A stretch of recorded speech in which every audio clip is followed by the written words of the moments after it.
Right, we're back live here. We're back live. Live show restarted. Jonathan, what we're going to do, I'm just going to play a wee tune here. So I'll get back to you in 2 seconds. Stay there and we'll play a tune, yeah? Is that okay? No problem. Right, I'll phone you in 2 seconds. Phone you back in 2 seconds, Jonathan. Okay, thanks. Right, so we're back here live and direct. Show has reboosted, restarted. We started the show here. Restarted the show. We're bringing you this live show. Part 2 has now started. Late night live show. Part 2. Part 2 has now started of the late night live show. Thanks for getting back in here. Come join the fun again. Come join the fun. So we're starting this. We're getting our bull Jonathan back on.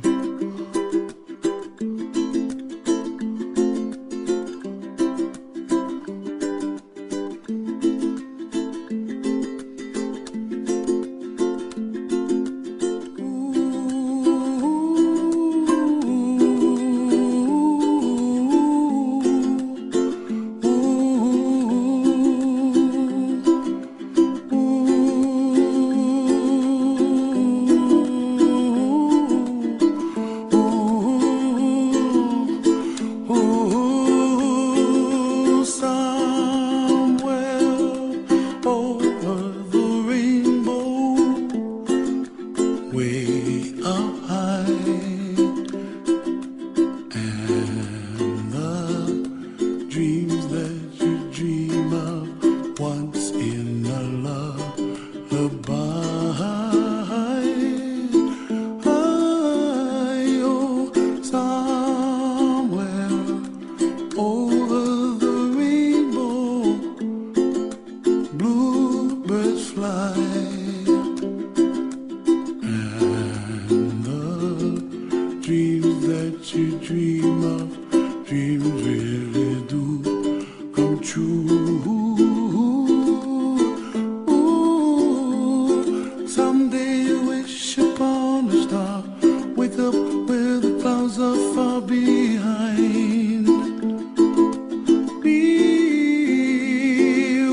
over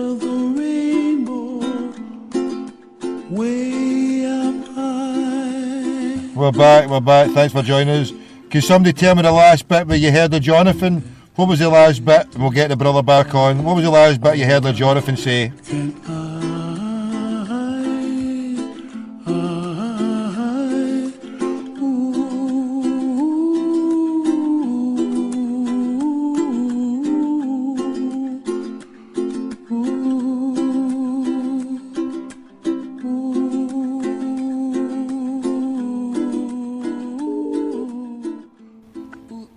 Hello?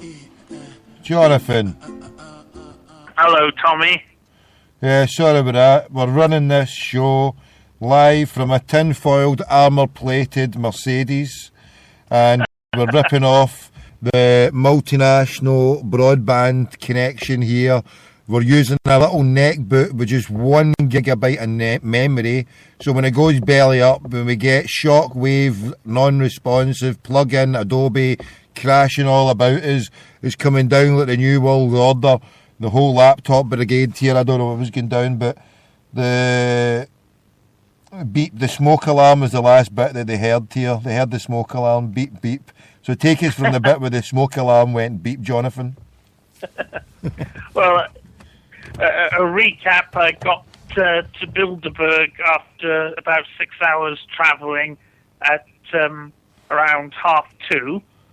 And while I was there, I got to meet a load of people. Danny Shine of the Love Police, Mark Anderson of the American Free Press, Jim Tucker's heir, so to speak, Brian Garish of the UK column, the Anti-Common Purpose campaigner.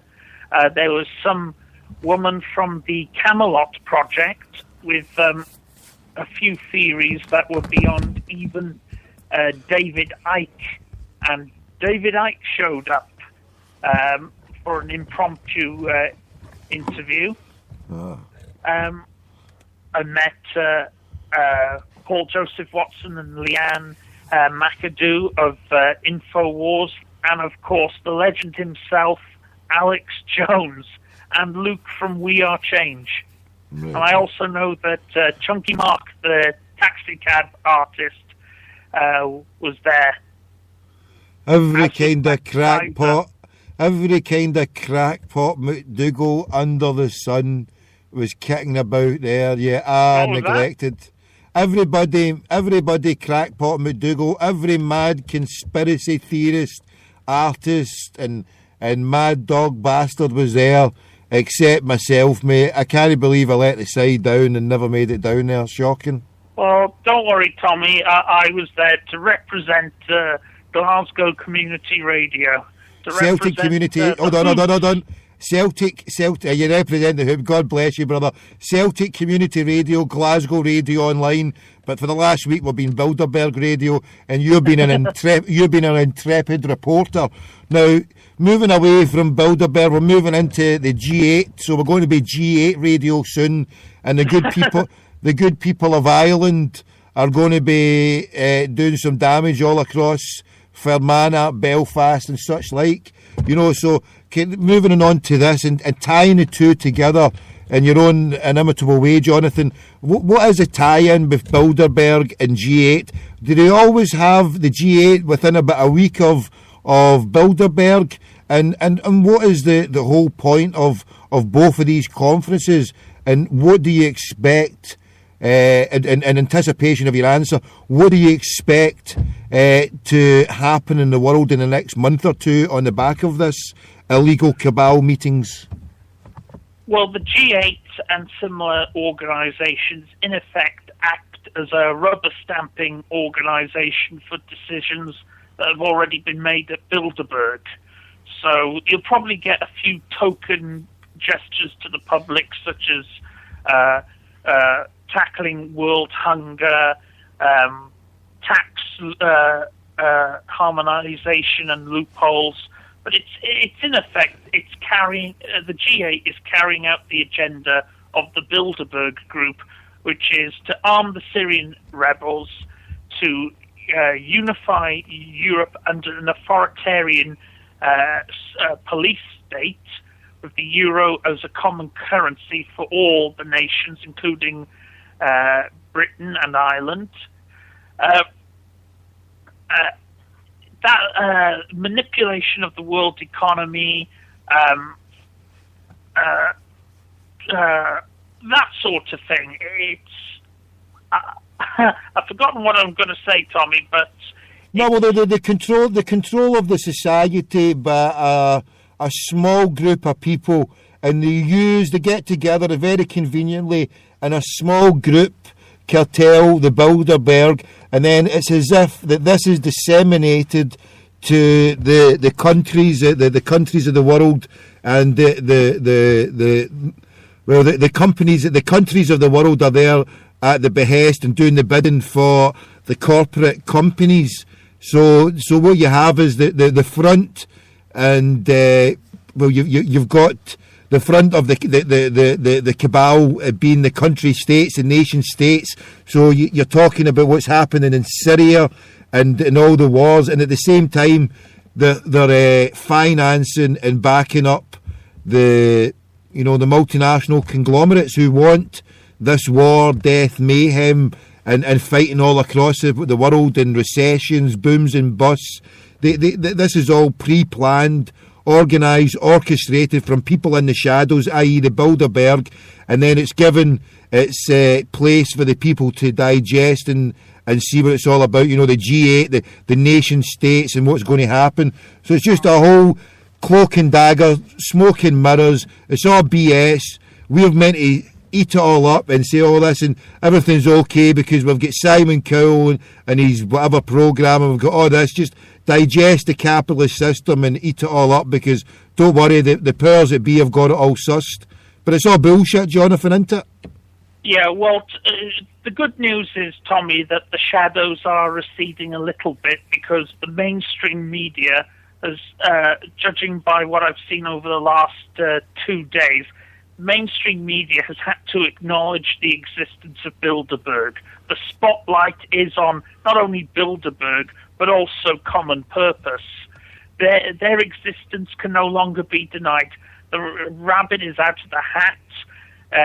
These Bilderberg and Common Purpose are known to all. Questions are being asked, and the BBC and the mainstream media have gone from denying it to admitting it, but trying to mock those who claim that anything sinister is going on. And that is a huge victory in itself. The next stage in the war against Bilderberg and Common Purpose and the New World Order is to refute the claim by the compartmentalized shills that if these groups are so secretive and sinister, why hasn't one of them disclosed their agenda off the record to someone else? And the thing is, and the reason why that hasn't happened is because everyone is compartmentalized. Once you reach a certain status within the New World Order, that's when you have access to the information, and if you betray confidences, they'll kill you. And they all operate under the system known as Chatham House rules, which means that they are free to discuss whatever information they like to each other in confidence, so long as names are not disclosed.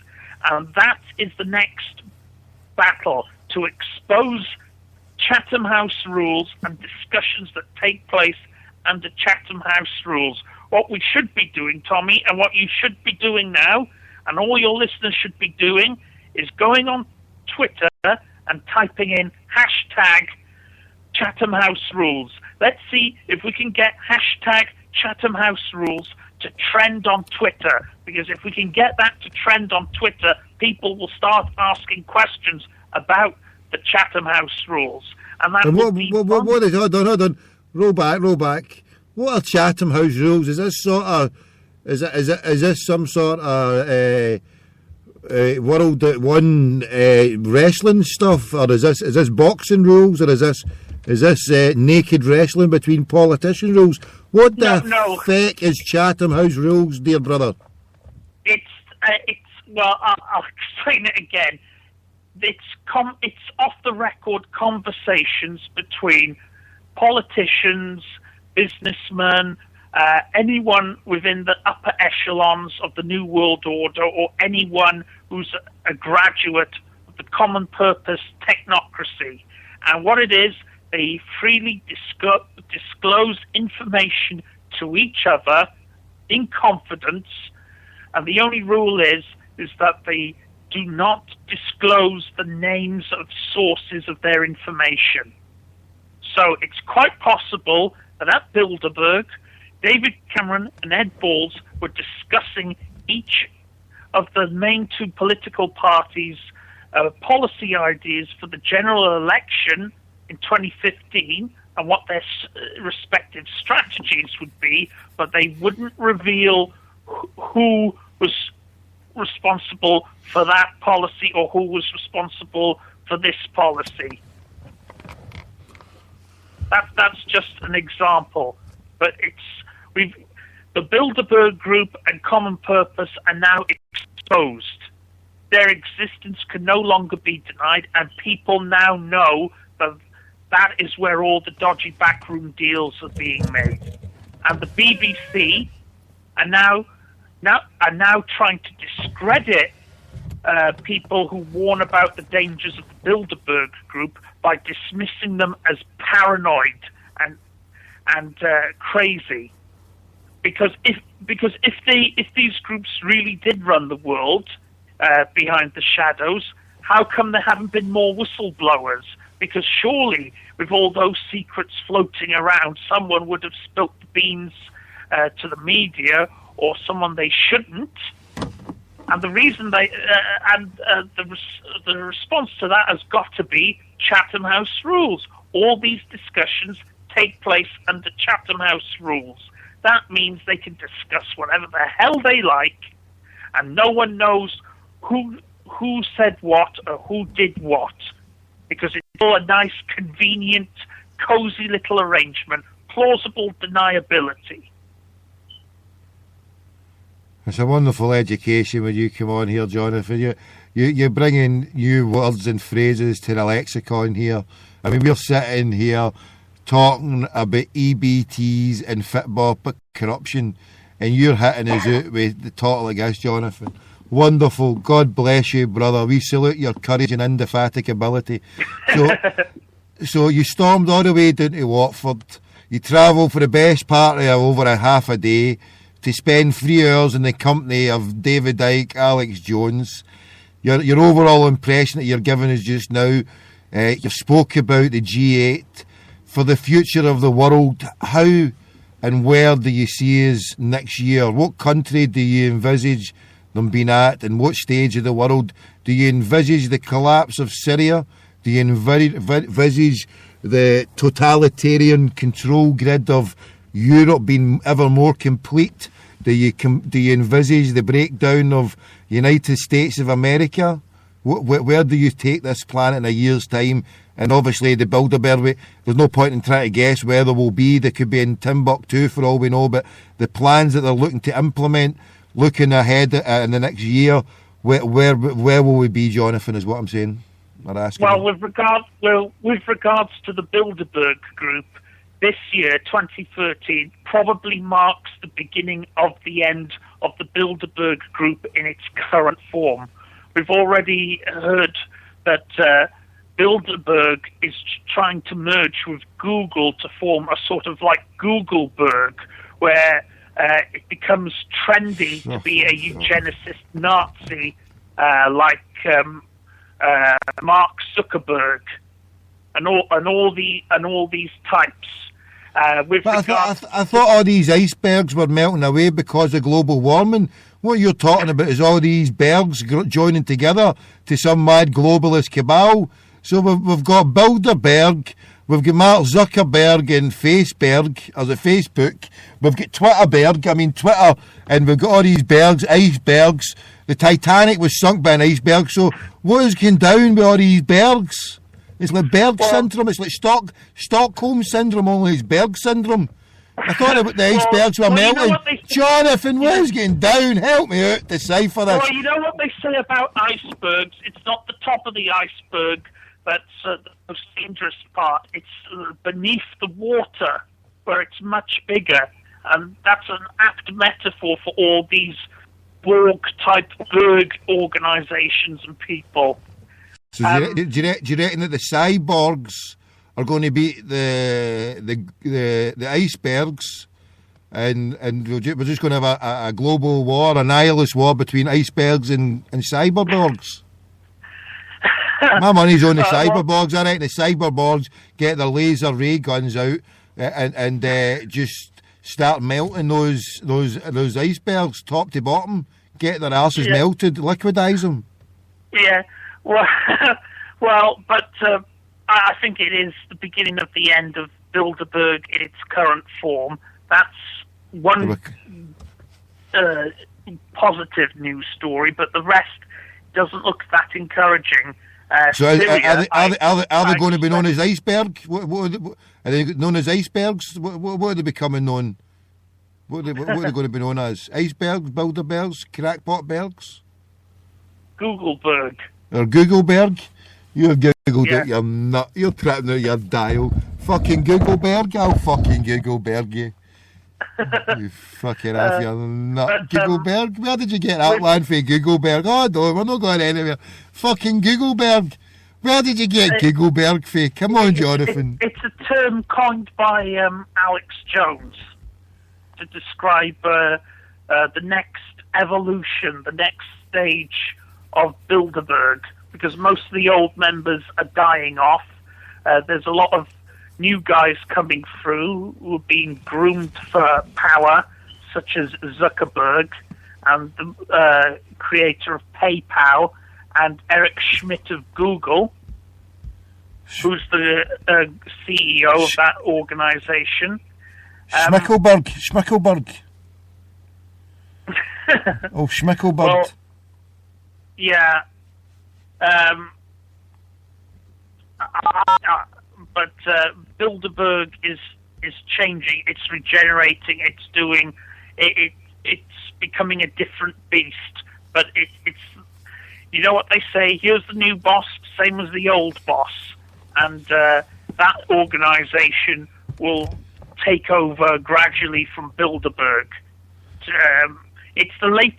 Bilderberg itself is an evolution of that can trace its origins all the way back to the Venetian Black Bloc in the 12th century. Well, I'm from the crackpot Black Bloc, right? And if we have to evolve from crackpotus, we are going to be called the crackpotbergs, okay? So we're going to evolve and take on the icebergs, the Goldbergs, the Googlebergs, the fucking Vanderbergs, the Rothschild Bergs, the fucking Rockefeller Bergs, every kind of fucking Berg, Hemmingberg with his fucking EBTs, Murray Berg, right, the Bank of Scotland Berg, every fucking Berg, right, if we have to become the crackpot Bergers, then that's what we will become. We will fight them on the beaches, we will fight them on the icebergs, we will fight them on the bergs. No matter where these bears turn up, we will fight them on the bergs in a peaceful way. There's no way that I will allow the crackpotus revolution of the planet to be melted by a bunch of bergs. How dare they? No fucking way. No surrender to the bergs. That's what I say, Jonathan. Fuck the bergs, melt them. I'm going to go home tonight and open my freezer and fucking melt every berg that's in my freezer tonight. Every single berg is getting fucking liquidated. I'm going to get my Islamic ray gun. I'm going to get an Islamic ray gun and I'm going to walk about the streets liquidising every iceberg that I see tonight. I'm going to take my taxi out to the fucking wild Atlantic oceans. Greenland, here we come. You bastard icebergs are getting the Islamic ray gun to fuck. I've had enough of them. No more icebergs, Jonathan. Googleberg, Bilderberg. We won't talk any more about bergs. We'll talk about what else. Sack the bergs. Sack the bergs. That's what I say. Sack the bergs. Sack the bergs. How do we go into these fucking bergs? Googleberg. Where the fuck did you get this Googleberg? Is this Alex? I told you it was a term coined by Alex Jones and InfoWars. Fucking lost it. That guy's lost it. Who do you think he is? I think he's fucking me making up these new names. He's fucking making up a new crackpot language on himself. How dare he? You should have seen his performance on the Sunday Politics yesterday. I had a look at it on the iPlayer, and he completely tore into Andrew Neil and David Aronovich. In fact, Andrew Neil called him the worst guest he ever had and started making stupid hand gestures, trying to make out that Alex was that that's when in fact it was Brillo Neil that came across as rude, arrogant, and condescending. Yeah, because that's the only way they can be. When they know that the truth is hitting them, then they have to try and take it down to a ridiculous level to try and show them up, But it's a victory, though. It's a victory, though, Tommy, because at least it's now out in the open. And this is damage limitation by the compartmentalized drones of the Bilderberg Broadcasting Corporation. The British Bilderberg, the British Iceberg Corporation, the BIC. BIC. Yeah. BIC, yeah, we're taking over the pens, the British Iceberg Conglomerate. The crackpot iceberg conglomerate. See, the crackpot. We need to think up of a new. We need to incorporate the Bergs into my thing we now. So Googleberg, Crackpotberg, Hemmingberg, Goldberg. Right. Goldberg, yeah, famous store in Glasgow, right? There was a store called Goldberg's. Goldberg's, yeah, Gold. I'm from the same family as him. I'm Tommy Gold. So I think I'm going to have to call myself Tommy Goldberg now, because so I have been known as Tommy Gold, because see what happened, Jonathan, right? I mean, the miraculous thing of all things happened, in the destruction of Rangers, right? There was first of all came Mr. White. Jonathan, can you hear me? Yeah. Can you hear me? Yeah, I can hear you. First of all, you, Tommy. In the destruction of Rangers, there came along Mr. White, and then just when they were about to be liquidised, along came Mr. Green. And so that's when I realised, having spoken to Mr. White, I must track down Mr. Green, because I was Mr. Gold. So that's why, and I wanted just to get the final seal of crackpottery, I wanted Mr. Green to talk to me, Mr. Gold, and then we would have had Mr. Green and Mr. White both having talking to Mr. Gold. So that's where, and the Celtic and Irish flag is obviously green, white and gold. So the last two owners of Rangers when they got shut was Mr. Green and White. And I actually did try to take it the next step, and I wanted to be the third owner, final owner, and really close them down. So it would be Mr. Green, Mr. White and then Mr. Gold. I mean, I didn't want, obviously it's not my real name, because my name is Mr. Crackpot McDougall. But I was willing to take on the stage name of Tommy Gold, just because obviously it's Craigie White. His name is Craigie Whiteberg, and it's Charles Greenberg. So I'm careful, Tommy. You don't want to make Rangers angry. They may evolve into Rangersburg. Rangersburg. I know. If they ever find out that there's been a Jewish, Islamic, Catholic cabal in the shape of Green being Jewish, Craigie White being Catholic, and me being Islamic, so we are the tripartite crackpot conglomerates, Mr. Green, White and Gold, who have systematically closed and pillaged the whole of the shite house. In its death throes, the dafties didn't even see us coming. Mr. Greenberg, Mr. Whiteberg and Mr. Goldberg. This is like a sale in the Glasgow bars. Roll up, £1, £2, £3, shut the shite house down. All the bergs are fucking floating about. It was it was like a miracle. I mean, shite was floating down Ibrox way, and that was the shares. A Rangers shareholder, you could, it's just been, to be a Celtic fan, it's been the most it's like having Christmas, New Year and birthdays, every single one for like 1,000 years, all just rolled together and presented presented to you in a box by Santa Clausberg. You know what I mean?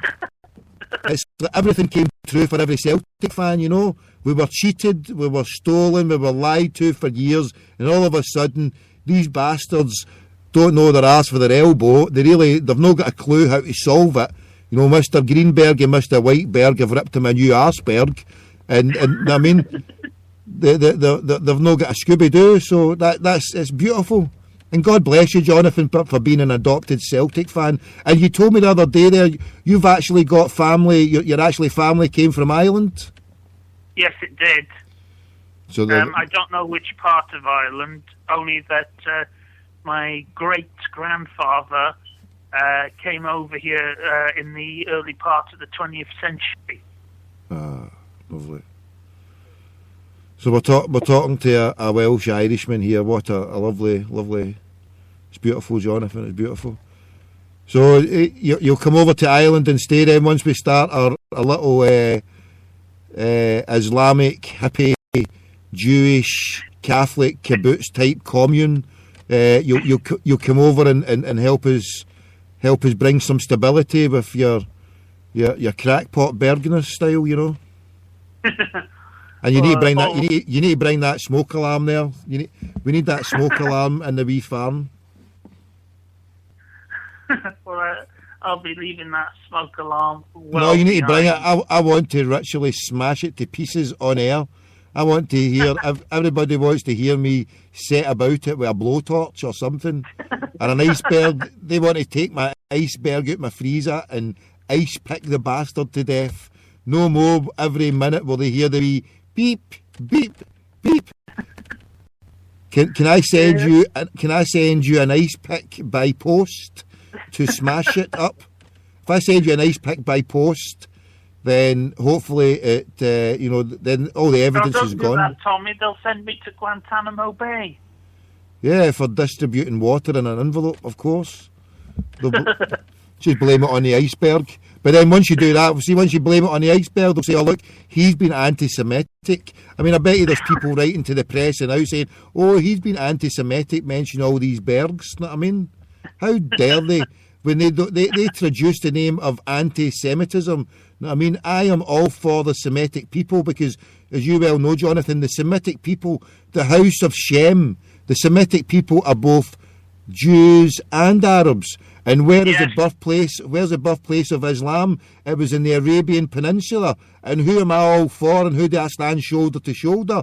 The Arab Peninsula people, the Muslims, the good Islamic people. Not the Islamists, as the EDL crackpots call them, but just the ordinary good Semitic brothers out there. So there's no way I'm anti-Semitic, anti-Zionist, anti-Kabbalist, anti-illegal Zionist bergs. Yeah, of course I'm against them all, but obviously not in a bad way, you know, just peace, love and chill out time. Did I tell you I was talking to the second in command of the EDL tonight, Jonathan? You sort of mentioned it in passing. Yeah. And tomorrow at 20 to 3, if you get near a computer, God willing, 20 to 3, right, get this, I have got a date with Kevin Carroll, second in command of EDL, Kevin Carrollberg and Tommy Robinsonberg. So as a 20 to 3 date on the radio. So me, Crack Pottersberg against these two EDL bergs. So join the fun tomorrow then. What you should do, Tommy, is tell them that there's an Islamist protest inside the Israeli embassy, but don't tell them it's the Israeli embassy, because when they show up, Mossad and all that lot would gun them down in the streets. Well, we don't want that, mate. We don't want that. Definitely don't want that. Mossad, mate. No, Mossad. They only. No, we can't. Listen, Prism. You've just put Prism all over me. We've got a prism right above my head. I'm looking up in the sky now, watching to see a great big fucking prism just appear here. We've got Echelon, Prism, NSA, Mossad, CI5, MFI, B&Q, all got their fucking listening devices on me in the middle of Glasgow talking to you in the Welsh Valleys. Well done, I'm the Jonathan. One who said it. I'm the one who said it. attention, not you, Tommy. Yeah, send the drone cutter bombs to me, not Jonathan. He's just a peaceful berg.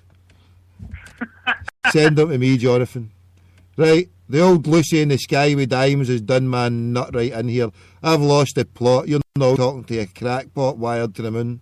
So, Jonathan, reel me back in. Talk some sense, brother. Talk some sense to me, will you? Well, I don't know if I'm the guy who's going to talk sense, because I'm probably too nutty even for Alex Jones to cope with. Hey, so you sent him a birthday card. When is his birthday, if you don't mind me asking? His birthday? Yeah. His birthday is the 11th of February. Ah. He's an Aquarius. An Aquarius, yes. Myself, I think I'm on the cusp of the sign of Aquarius. I think I'm very close to that. Me and old Jonesy, we're both windbags across the sea. One North American Yankee windbag to a classic crackpot berg, Windberg. Windberg. Yeah. Well, I wish I could get down there, and I'm gutted I never get down there. Fucking hell. Sorry, Jonathan. With regards to Syria, I can see this civil war continuing for and perhaps another year, because this isn't the first time there's been an uprising in Syria. Between 1976 and 1982, there was an uprising in Syria against the Assad regime of Assad's father, and it was brutally put down. That time, that was uprising was organized by the Muslim Brotherhood within Syria, and this current civil war has already gone on for almost 2.5 years. So I would suspect that it will probably continue for quite some time, and that Assad's regime will probably triumph unless there's direct military intervention from the West, which may happen. Initially, it'll be mission creep.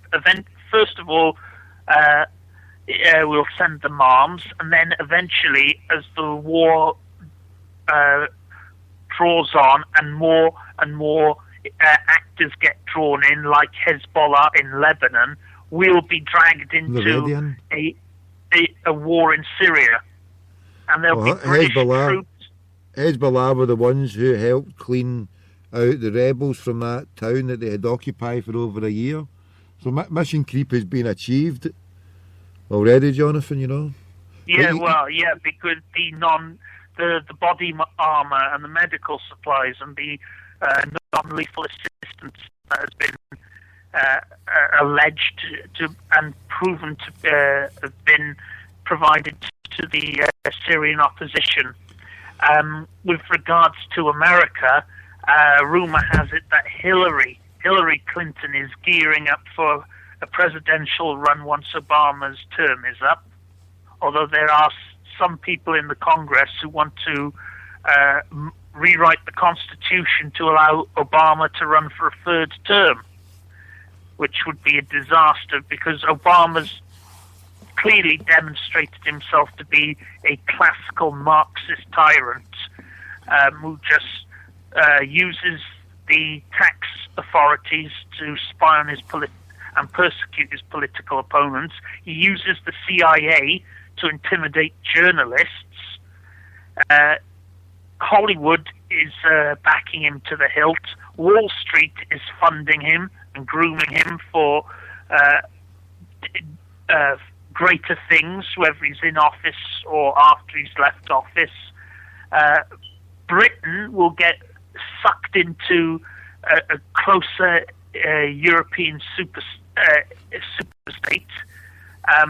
Cameron's promised a referendum on EU membership in 2017, but according to the Lisbon Treaty, by 2017, Britain may be legally required to adopt the euro and fully integrate into a European superstate. Other things that may happen, I can see tensions between the West and Iran increasing. with the upcoming presidential election. You see, the thing with Syria, for Syria to go, right, if Syria was to go the way of what America, Britain want, right, you cannot believe, they say that, Pandora's box, you cannot believe, there's no way that the world is not going to be, it's going to be hell on earth. If Syria goes and if it keeps escalating, we really do not, I don't think I could even begin to equate or how bad it would get, because when you've got on the one side, right, when you've got people saying that the way things are lined up, you've got Russia, you've got Iran, you've got Hezbollah, you've got Syria and Assad, you've got Palestine, right? And they're all tied in, even though some may be Sunni, some may be Shia, and Assad is Alawite, right? And then you've got the Russians, whatever they are. So you've got a wide mix. You ain't just got an Islamic threat or an Islamic bloc. You've got a whole disparate group of peoples with causes and backgrounds, all sided together against Britain, America and the Allies. This is the way it is. It's not a case of Britain and a capitalist against Islam, because what you've got the old communists, they've got the Russians, whoever, what representation, what they socialists, they whatever they are, right? But they're now full on capitalists, it seems, because with all your oligarchs and things, so they're part of the capitalist system. So you've got a part of the capitalist system and the Russians backing up the Islamic Shia mullahs in Iran, backing up the Alawite leaders in Syria and Assad, being helped by Hezbollah in Lebanon, and Hezbollah in Lebanon backing, who are Shia, and having solidarity with the Sunnis, and Palestine is standing beside their Sunni brothers. So at one side, the Sunnis are meant to be fighting the Shia at one parts. You've got the Alawites holding on to power there. You've got Britain backing the Sunni rebels in Syria to fight against the Shia. You've got the Shia in Iraq at one point backing and helping America, at one point fighting against the Sunnis. You've got a whole Pandora's box where Britain and America are in there. And what the fuck are they trying to achieve? Where are they trying to take the planet?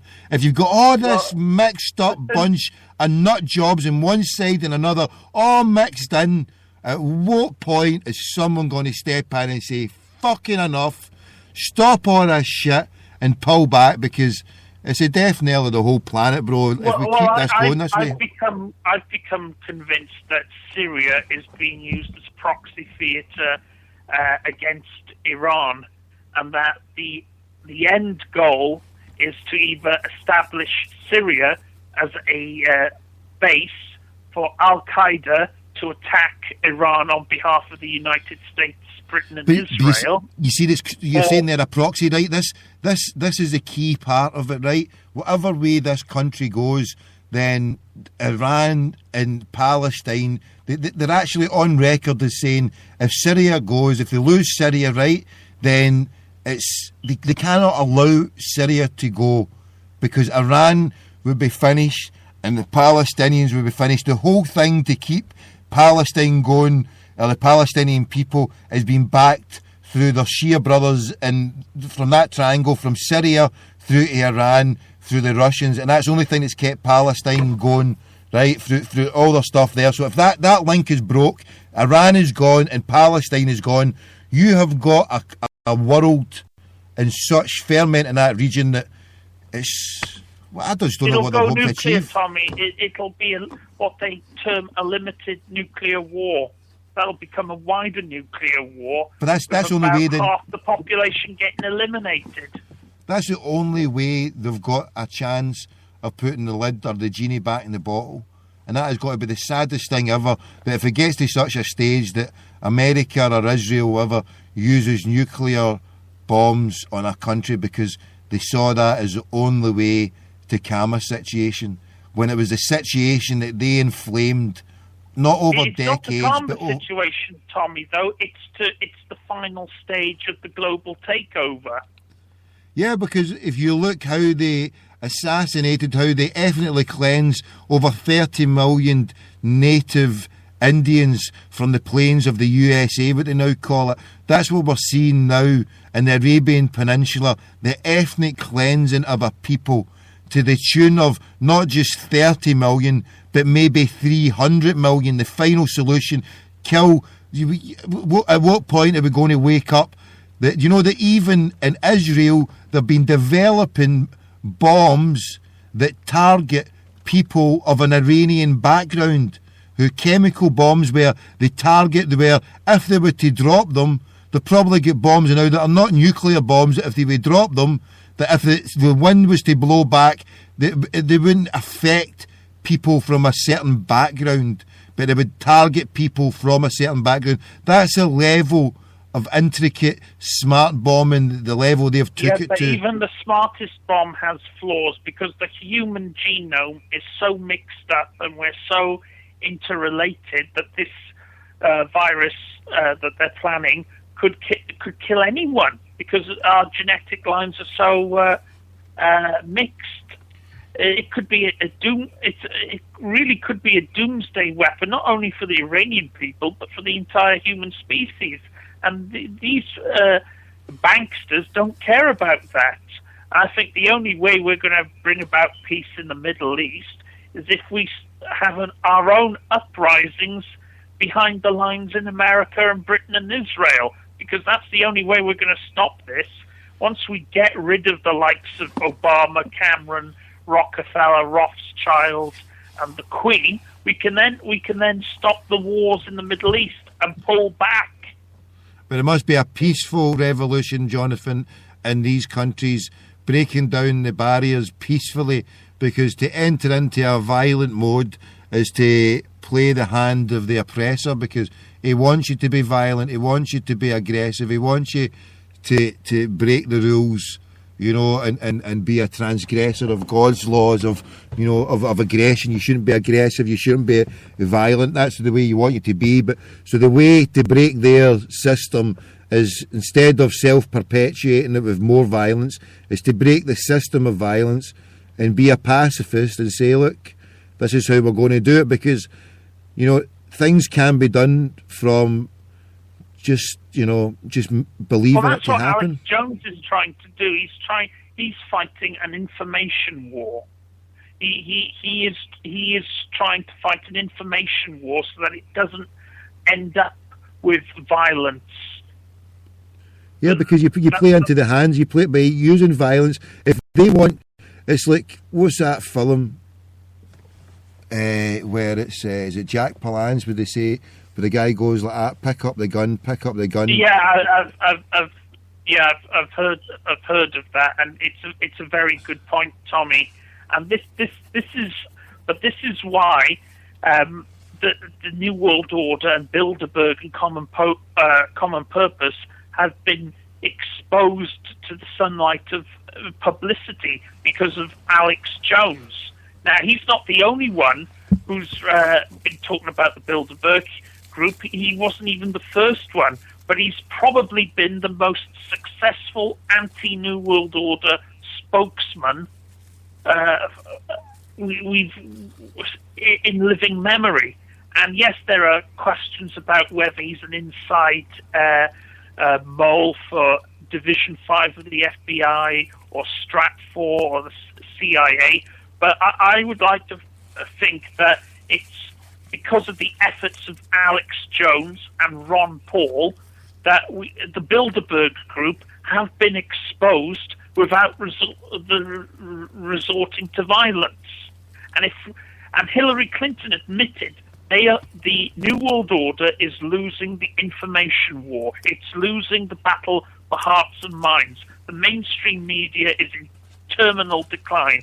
The internet is now king. People consume their news through Al Jazeera and Alex Jones. Al Jazeera, Alex Jones, Ron Paul, you, Tommy, we're the ones who are radicalizing the general population into resisting, passively, directly, just resisting the New World Order and its agenda. And the New World Order is in big trouble now. Their plans are behind schedule. They know that people are onto them. And that's why they're trying to belittle us. That's why they're trying to spy on us. That's why they're trying to goad us into further wars and eroding our civil liberties. The false flag card has been played out. They are running low. They're running out of ammo, and we're not even having to raise a fist at the moment. They're crumbling under the pressure, and that's why I think we should make every effort to try and avoid an armed confrontation if we can. But if the New World Order, being a cornered, desperate animal that it is, decides to attack us, we have an obligation to defend ourselves, not because we want to be violent, and if we can avoid violence, that should be the first line of defense. But if they do come for us with evil and violent intentions, we've got to defend ourselves. It's enshrined in the Geneva Convention. It's enshrined in the Geneva Convention, indeed.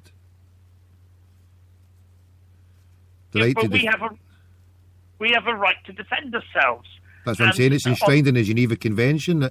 It's not a case of it's a terrorist act to defend yourself. The Geneva Convention says that unarmed combatants don't have to be wearing any military garb, but you're allowed to defend yourself for whatever way. You know, that this is enshrined in their own law. So it's not a case of being terrorism. You know, if an illegal invader, so like see America and Britain invading Iraq.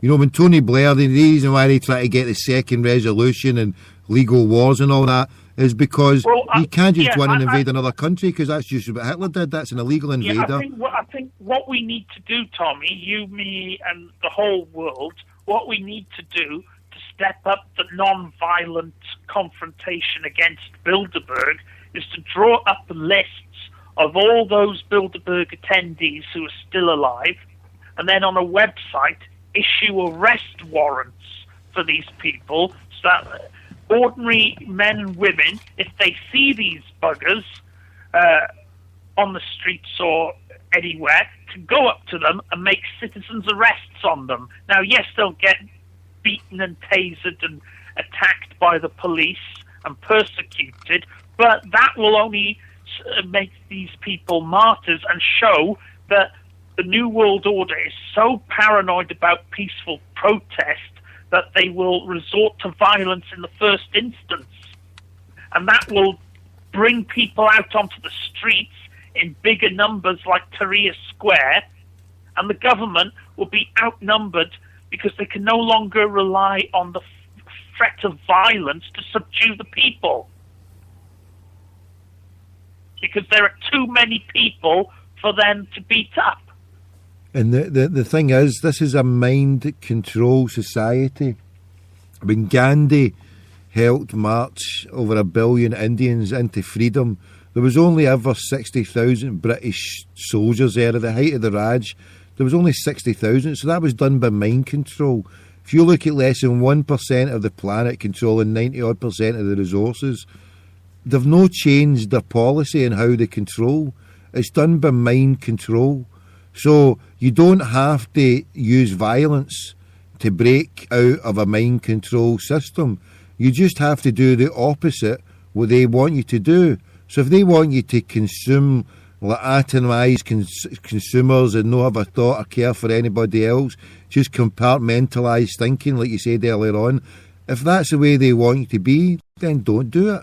If they want you to go and buy worthless pieces of plastic or bullshit, the capitalist system, don't do it. Opt out. If they want to watch Simon Cowell or mind-numbing, spirit-crushing game shows, just don't do it. Don't buy into it. Don't buy into the banking system. This is how you defeat a mind control society. You don't partake in it, and the more people that do it, you bring it down to its knees. You bring it down to the base level. The reason why they panic when they get people standing at the banks asking for their money out, the good old-fashioned bank run, is that's because people lose faith in the system, And if people lose faith in the system, it's a system that's based on an illusion. So you've got the democratic system, you've got the banking system. The banking system is based on an illusion that there's enough money in the system that people, the illusion that they give is people put money in, we lend their money out, and it's a merry-go-round, which is bullshit. They create money out of fresh air, and they ask you to pay back exorbitant rates of interest on it, and at the same time is penalising. I mean, it's a whole vicious circle. You know how it goes on, Jonathan. Everybody that's listening. Oh, yeah. You know, the banking system that is there, and it's all based on an illusion. It's based on illusion. They back it up. They back it up by saying, and so if we lose faith in it, their whole system collapses. People are losing faith. And that's all we have to do. Increase that. Make more people see that. The more people just keep passing that messages on. Most people have already lost faith. What they need, though, is direction. And slowly but surely, people are getting that direction. But it requires, in a sense, a leap of faith and thinking outside the box. And this is why people such as yourself, Tommy, and Chunky Mark are providing a public service where you, me, and everyone else are providing people with direction, with an alternative to despair. And that's all. I mean, for myself, the stuff I've done in the Celtic fan media, Celtic fans have had to develop our own media sources. In times gone by, right, we only had one way of using our artistry and venting our spleen, and that was through song, that was through written word and music. But now, I mean, the Irish people and the Celtic fans were a wonderfully creative people, and if anything, we find ways of getting round it because we've had a system of oppression placed upon us for centuries now. In Ireland, where people came from, they were starving, and they came to Glasgow, still in a terrible situation, but we evolved round it, we fought against it, the prevailing tide, and just recently with the internet, up until 15 years ago, we couldn't prove anything against the system, we couldn't prove nothing. But now technology, first of all, cameras come into the grounds, we could see and record everything that was happening. We build a whole bibliography of all the crimes and misdemeanours against us, and then boom, bit by bit, slowly and piecemeal, the whole system of corruptness is falling apart at the same time, hand in hand with Celtic fans organising, using the new media, bringing podcast shows, collectivising, bringing blogs, articles, instead of people going buying papers, where before Celtic fans were treated to garbage in the media, written by people with an agenda against Celtic. And if anybody who was of a Celtic mind in the Scottish media was working in it, they had to mind their P's and Q's and be very careful what they said, or they wouldn't have a job. And the Rangers-minded people in the media,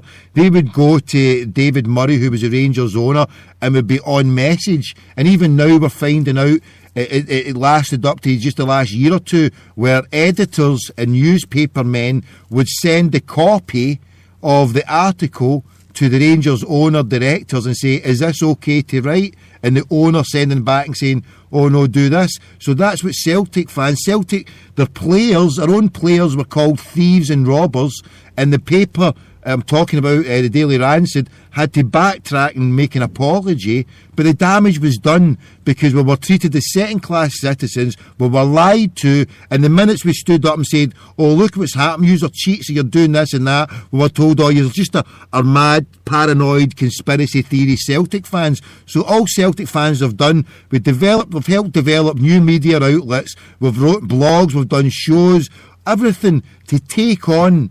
And what we've managed to do is help bring down the cheating carcass of the old cheating club Rangers. We've helped bring down the media, show them for what they are. I mean, when I did the call to Craig White, it wasn't about showing Craig White up, it was about showing the media and Scottish football up, how they can allow someone in with a whole lot of garbage, how he took over Rangers. And I went on there and showed him up for what he is, just a fucking chancer who was out taking money from wherever, you know, and that's what the rest of the Celtic fans have managed to do, show these people up for the lies and the cheats that they are. And in a microcosm, what Celtic fans have done by having their own media and helping defeat this unjust industry, it's just a small microcosm of what can be achieved, and it should be hope for the rest of the people, the Bilderbergers, the corporate cabals can be stopped if we just keep going down the same path that we're going, building our own media and waking up people slowly but surely. And it can be done because many Celtic fans, you know, we managed to collectivise through this media, and this is what the path we should go down, Jonathan, do you reckon? Pardon? This is the path that we should keep going down. We're heading down the right path. This is what you mentioned there. You're building a parallel media structure from that controlled by the oligarchs and the establishment. And this is the way forward. Do you think that how do you think these oligarchs and crackpots who run it, how do you think they will respond to us? Because obviously they can see the signs there just now. There's been mooted attempts or talked about Internet 2 and how they would close it down. How would you think that they would go about doing it? Do you think they've got it in the power to shut this Internet down to stop us collectivising with each other in the way we're doing? Well, then, yes, there is the element of Internet 2 with everyone having a personalised ID code, and how they're going to gradually shut down the free internet over time to replace it with the corporate internet, much like they imposed a corporate media structure on radio and television. The other option, the nuclear option, of course, is the internet kill switch. I personally believe that the internet, which was, as we all know, developed by the United States as a military application, the reason George Bush Sr. Made it public and declassified it and made it a consumer feature was because he reckoned if he could. He and the New World Order reckoned if they could get enough people hooked on the internet, they could shut it down overnight, and people would be helpless and dependent upon the elite for access to the internet. But the reality is the opposite. The internet is the Wild West. Anything goes on the internet, and the globalists have created a Frankenstein's monster that they can't control. And they're getting desperate now. That's why they're talking about Internet 2. That's why they're talking about kill switches and introducing greater controls on the Internet. You've got China with its Great Firewall trying and failing to prevent dissent reaching Chinese Internet users. What we have here is a battle for the soul of humanity being fought on the internet. The battle for the soul of humanity fought by computers. Dear God, we're into Terminator stage here, aren't we? We're into the end of the world. It's worse than that. It's worse than that, Tommy. It's going to go way beyond the Terminator stage. These people, these Bilderbergers, the Queen and David Rockefeller, they won't be happy until they've built a Death Star so that they can destroy the Earth, because they probably believe if they could destroy the Earth, they then have the power of gods, and then they'll seek to colonize the rest of the universe and the galaxy, hijack other planets, steal their natural resources, enslave their populations, and live as intergalactic gods. That's the plan, and it's all in the iconography. If you look throughout the the what? It's all in the what? The iconography. Hold on, you've just swallowed a dictionary. I roll us back and tell us what that is. What's the iconography when it's at home? It's symbols of cultural significance. And so the signal of cultural significance being? It's a metaphor for something in the real world. Sort of like how shall I explain this? Terminator, for example, is and the imagery and the ideas behind it encapsulate a part of what the New World Order would like to impose upon humanity. The Death Star is an analogy of what the New World Order would like to do to the Earth once they've exhausted it of its resources and led the population dry. They would want to destroy. Yeah, they want. Look. The Rockefellers, the Windsors, and the Rothschilds. That's their plan. They, in the far future, to develop a Death Star type orbital intergalactic spacecraft that can destroy planets.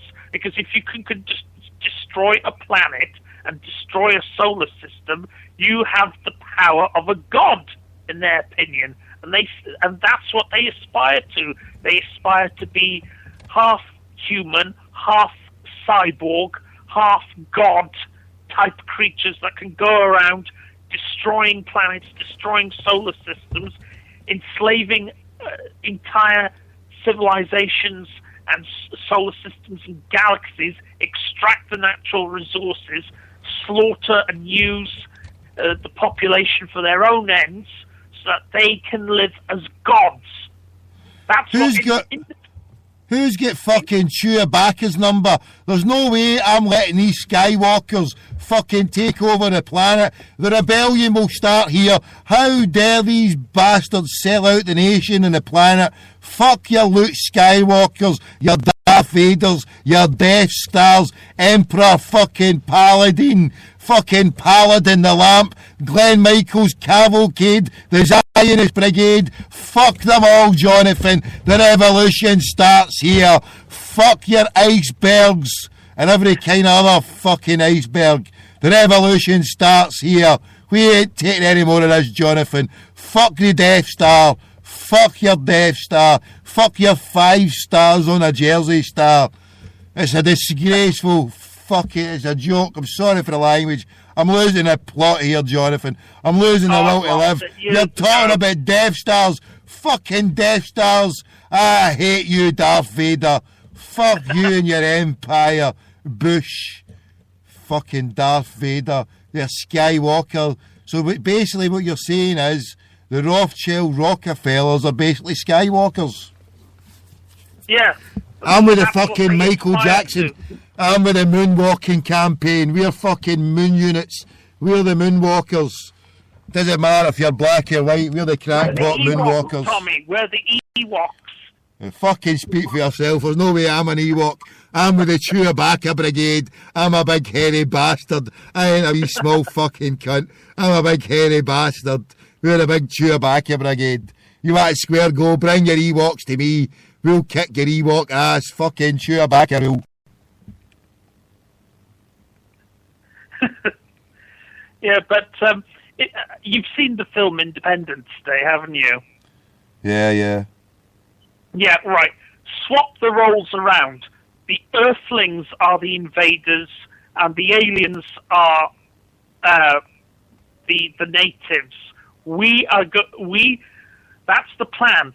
The Rothschilds plan to invade other planets once they've exhausted and destroyed this planet, to steal their natural resources, enslave the population, exterminate the population, and then once they've milked that planet for all it's worth, they move on like locusts or a parasitic virus.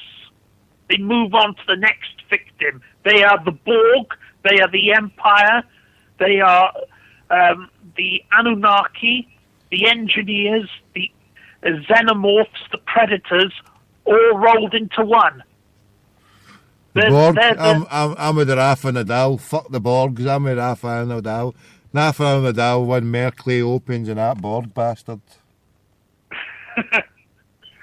Yeah, but they want to be like the Cylons from Battlestar Galactica. They want to be the Cybermen, the Daleks. It's every single villainous science fiction type character or icon. That's what the New World Order seek to become. A bunch of oligarchical cyborg gods that can destroy planets. Fuck them all, that's what I say, Jonathan. Fuck them all. Fucking, we're the moon units. We shall not be moved. We are the moon units and we shall not be moved. That's what I say, Jonathan. But listen, Jonathan, I've took too much of your time here, mate. You've been wonderful as always. So in finishing, if you want to finish up, mate, because I need to play a wee tune here and take a break. I need to... We've gave the planet too much to decipher. There's an old saying, too much of a good thing, mate. But we need to keep you, mate, for another time. We need to put you on the subs bench now, mate. We need to keep you warmed up to the next time. Don't thing me. We've took on anything else you want to add, Jonathan. Feel free. Take the next 20 minutes to add anything else you want to say. Have the next hour. If you want another hour to say whatever, just batter in, mate. Well, what I say to anyone listening out there, if you, I know it sounds incredibly silly and out of this world, but what I would say on a practical level, just do what you can. Do what you can, because by resisting, you're already winning. And if you're winning, you're living. It's powerful shit, Jonathan. Fuck's sake, mate. You're a powerful guy. We're resisting and we're winning. That's the message to put out. Keep resisting. We're born in resistance. We don't want to come into this planet. We die in resistance. We don't want to leave this planet. So we've only got one thing to do, and that's to live in resistance. And God bless you, my fellow resistance brother. You too, Tommy. Hail, hail, God bless. Hail, hail, hail.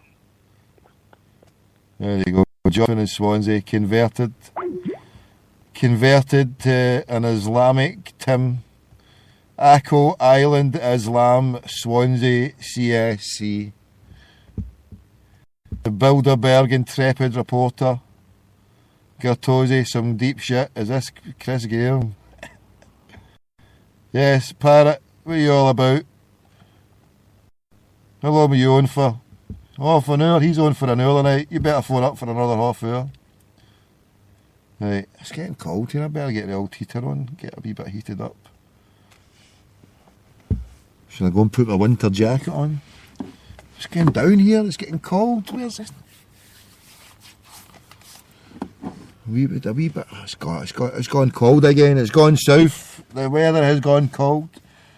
20 to 2 in the morning. We have now gave you this another hour. We're into an hour and 15, and that other one went 2 hours. So God willing, we'll try and do another wee hour here. We'll take a wee break. And who do you want me phone now? Or we just finish the show? We come back early in the morning. I think I should have an early night. And starting the phone calls tomorrow, early doors. Let's see.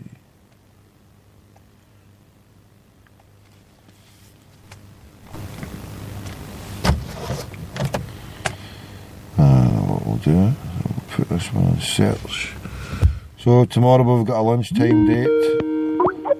Off. We've got a lunchtime date. A lunchtime date with Tommy Robinson and Kevin Carroll.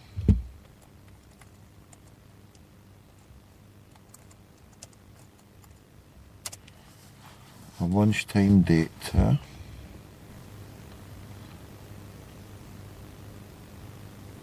Where is it? Why is it not coming up here? Hold on, I'm just trying to find it. It's not gone. Where's it gone? Age of...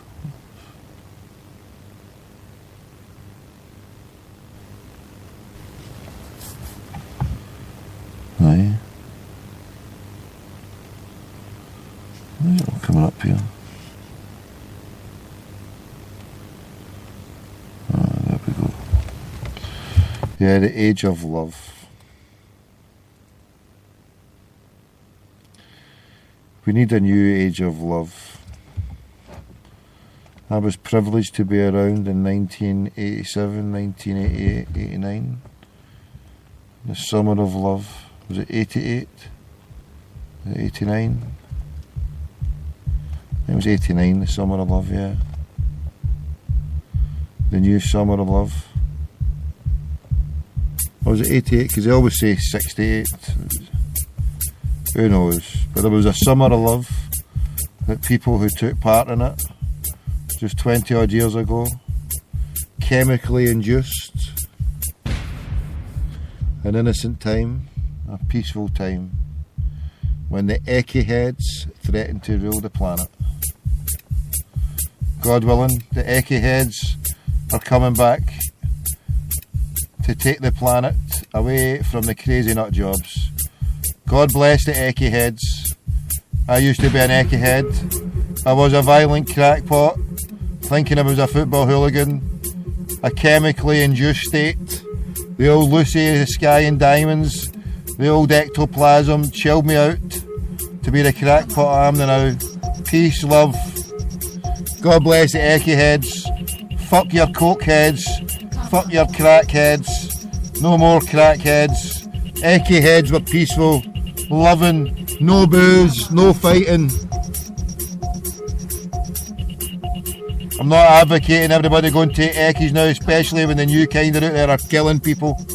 Serang shit, the chemicals mixed together, raising the temperature of people, doing bad shit.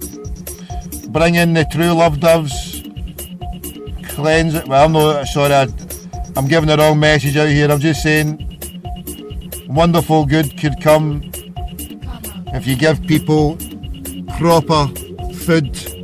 We don't need drugs. High as a kite but not in drugs. We should all be injecting honey. Honey. The amber nectar. The honey for the bees. Honey. Honey is where it's at. Manuka honey. Anybody tried that Manuka honey? Where it's hanging. That's where it's at. The age of love is where it's at. Let's start the new age of love here. Come on, dance with me, move your body. Let's roll.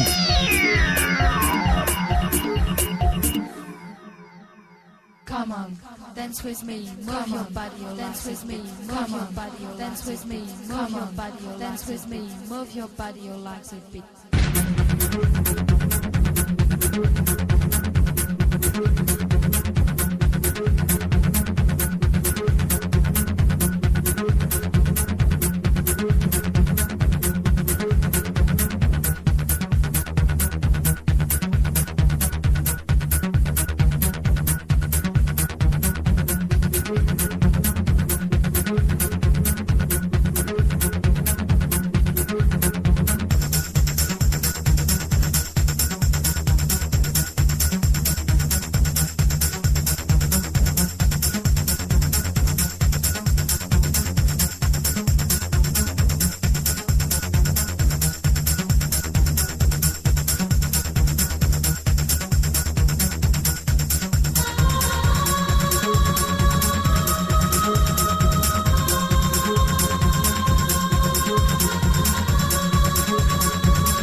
Rhythm is a crackpot, rhythm is a crackpot. We're serious as chancers, I'm telling you. This crackpot is coming live and direct to the planet. Tell 10 to tell 10. Let's be Avenue.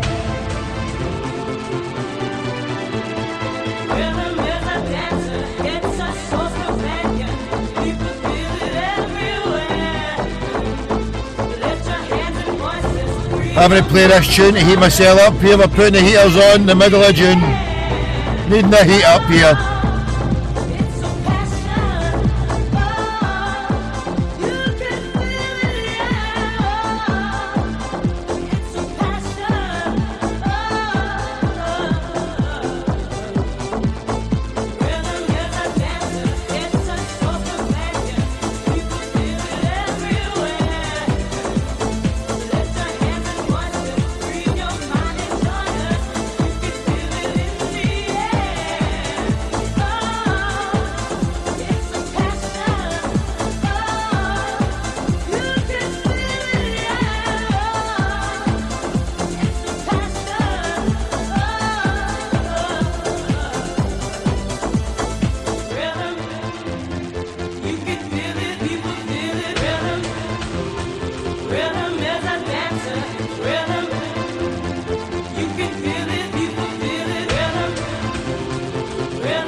Yes, this crackpot is a chancer.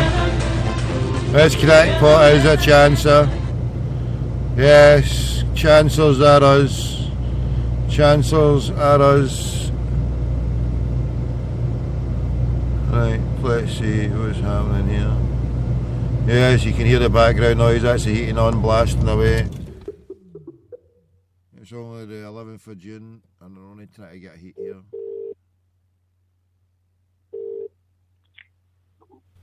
Aye, did you phone us, bro? I just sent you a picture there. Did you get it? A what? A picture. I tweeted you a picture. Have a wee look live on air. I laugh. Oof. Let's see where we going. Picture on Twitter. Tweeted Okay. you directly. What is it? What is it? What is it? It's not coming up. Hello. Come on. I'm waiting. You're going to crash the whole fucking show here, you. Look, everything's got to slow down, and I'm going to turn into Daleki, and she's going to bring it all down because you want me to go and see a fucking picture. Who is it? What is it? It's your new transport. I've made a few phone calls. When you Something transport? close to my heart. Something close to my heart that used to run about the glorious south. An iceberg? No. A Goldberg? Is it a berg? Do we have any bergs? Is it a berg? No. You know I don't do anything with bergs in it, T.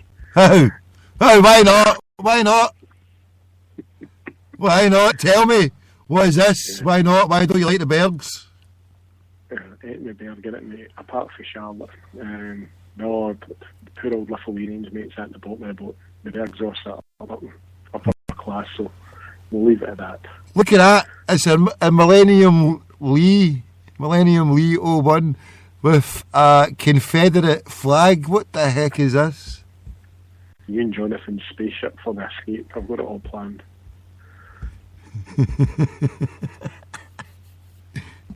I'm not flying about or anything like that. I'd rather get eaten up by the intergalactic space cloud than get into a plane with a fucking flag like that on it. That's an outrage. No way am I sitting in a Millennium Falcon like that. I was sitting in a packet of Space Raiders when I was listening in there, and I was like, oh my god, I'm eating my own spaceship here. That was getting out there. TLD, you're due, mate. I'm just going through some of the stuff here. Fucking hell. Stay away from Alex Jones, Tommy. He will have you supporting the party before you know what happened. I feel I retweeted it on Sunday. I know you'd have been in your bed. He was on that Sunday morning politics show. Aye, that's what Jonathan was talking about. Andrew Neil, aye. Oh, just for 8 or 9 minutes, mate. You know what I mean? He's funny. His knowledge is fantastic, but his voice is so bombastic. I didn't even mean to rhyme that there, but you know, he just keeps belling it out, doesn't he? You know. There's no up or down to him. I mean, I think that's I don't know. I mean, Got to be a man. I once worked with a guy like that, and he was a heady clever man, but he couldn't get out his knowledge quick enough, and you could see he was frustrating himself by not being able to put across his point. do you feel sometimes I'm like that? Oh, you're all right, T. You know what I mean? No, well, I mean that's the way I used to feel. See, when I was on the radio, I mean, any time. I mean, I feel we're having this, and now it is a wee bit better because I don't have to. If I want to say something, then I can just go on and on and on and on and on. But I mean, in the radio, when I used to go in there, I used to always be conscious that I used to struggle with that bit to just blah, blah, blah, blah, blah, just put everything out there, and I used to find that I was like that, just. But the thing you're up against, Tommy, is you're sitting there with your own button to turn yourself off if you don't like what you're saying or whatever it is. When you called up any radio stations or whatever, the guy, the editor in charge or the MC could press a button and you were off. So you maybe some of the topics that you would pick to say wouldn't be very sympathetic to the guys producing the show. They didn't want to hear it. So of course.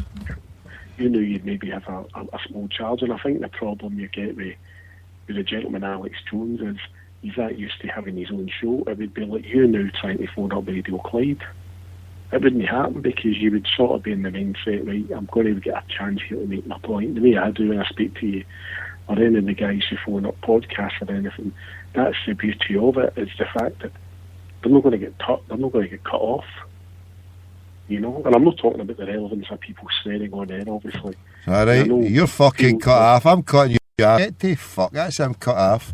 No, you're cut off. Don't you come on here and fucking I'll cut whoever I want off. That's you fucking gone. You've got a permanent ban for the next 5 minutes. Right, we'll bring him back and cut anybody. What do you mean not going to cut anybody off? I'll cut, fuck it. Reputations, bring them on here, we'll cut them right off, right? You're fucking banned, right? So the parrot, we'll cut him off. We can cut anybody off. I'm just as ruthless as that fucking Keevans. I'm a ruthless bastard. Yes, that was Parrot. He's one of the west of Scotland's most prized oddballs. He's even more a prize oddball than me. As we build a city on crackpots, the Parrot is banned. He's banned for the next 2 minutes.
Yes, we've lifted your permanent ban there, Parrot. Sorry about that. Outrageous. Everything that's SAP building too long, Squire, coming at the outrageous laugh like that. Oh, well, no, you says we don't cut people off. I just wanted to prove that, hey, I'm just as every bit as capable as being an evil, devious bastard than anything that Clyde or Jabba Trainer's ever done. Don't ever underestimate a crackpot like me. I have the force. We've got the button. We've got the dumb dump button. That felt good there. That was power in itself, you know. That was racial discrimination of a parrot there. It's just because you said I couldn't do it, and I could. See, it can be done. I'm putting my hands here like the Emperor Palpatine, like the force, the dumb dump button. See, I can understand that. That's addictive. That just fucking hitting the button to dump. So I'm sorry, Parrot. That was scandalous. That was outrageous. I know. Your press agent saved the river. I was promoting the integrity of the freedom of people, and you did that to me. I shot the integrity. Who needs integrity? We don't need integrity. No sporting integrity. This is crackpot integrity. Don't say we can't cut you off. We can cut you off as ruthless as him. No, but obviously I'm an exception, but no other Celtic radio fan show would ever do something as scandalous as that. But yeah, so sorry. What were you saying, brother? I do apologise. That was just a cheap low blow from me as usual. Aye. Well, I think I'm going to start calling it the Campbell Ogilvy show. There you go. Campbell, here, that's a fucking outrageous blow, that. At least I've got the boys to come on here and phone you back and apologise and say I might have done wrong. He's not got the boys to come back on and speak to me again. Because you don't want me to know before we've had afternoon Yellow Birds and the exclusive Franco Sandaza CSC Sunbed Association by the Clyde side where nobody else knows. I've not told your loyal listeners the fact that you wear a Roger Moore safari suit and brown brogues, not the way the date Hamden mate you. It's going to come to an end. I don't have any loyal listeners. We've got Fenian listeners. We don't have loyal listeners. So your conspiracy theories shot in the fucking water. How dare you come over with your bullshit conspiracy theories? Your fucking poor excuse for an Alex Jones conspiracy theories. What did you say I had on? What did you say I wear? What was that? That's worse than wearing fucking cords. A bit of breaking news for you here. The gentleman, I'm not going to mention the organisation he used to work for because I'll wait for Jonathan Spaceship to come and pick me up, but the gentleman who leaked a lot of stuff, who was holed up in his hotel in Hong Kong, has went missing. I've just tweeted you that was the BBC's broke that story. Jesus, has he? Hi. Fuck. I was in Hong Kong because I know somebody was questioning earlier on my Judith Chalmers skills. I was in Hong Kong in 2000. It was £18 for a Guinness. I was happy. Who was questioning your Judith Chalmers skills? Who was questioning that? It wasn't me, was it? It might have Some been boy though. Sean or something, or else did a charm. Outrageous. I'm going to start charging you. During the war, you're a fiend Albert Tatlock, Albert fucking thing, man. During the No, war, it's quite ironic when Tony Blair got in charge, obviously, and he started the last conflict. Obviously, I worked in supply boats, and all my old apprentices signed a new contract. Being as a merchant seaman, if you went into a place of conflict, you used to get like double wages. And they brought a new contract saying that you get a flat fee every day.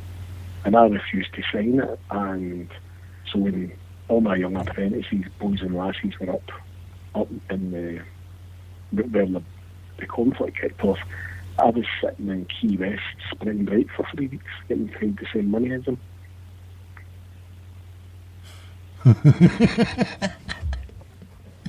that's shocking. I hope you repaid that back to them. That's scandalous. Oh, that was I tell you what, I was there for the Boa Vista game, the first leg. And this is before, obviously, technology had really kicked in. You know, I remember the old cider cafe with the computers about the size of a jumbotron screen sitting outside in Key West trying to get the result, and I phoned their kid. And they called me and went, oh, it's not looking good. And I managed to fly home for the second leg, and the rest is history.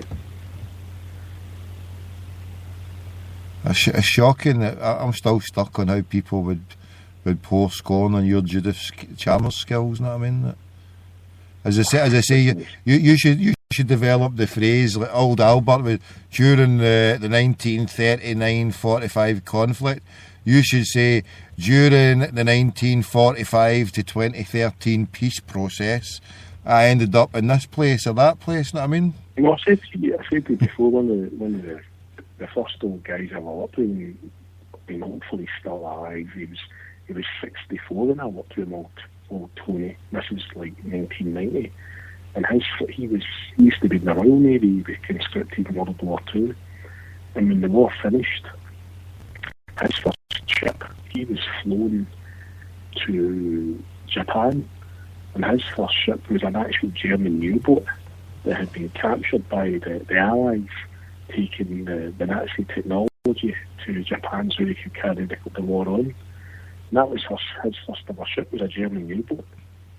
Because I used to walk by his cabin every day, and this wee guy never slept, Tommy. He'd be sitting reading a book and smoking his roll-ups in his cabin with a big cup of tea.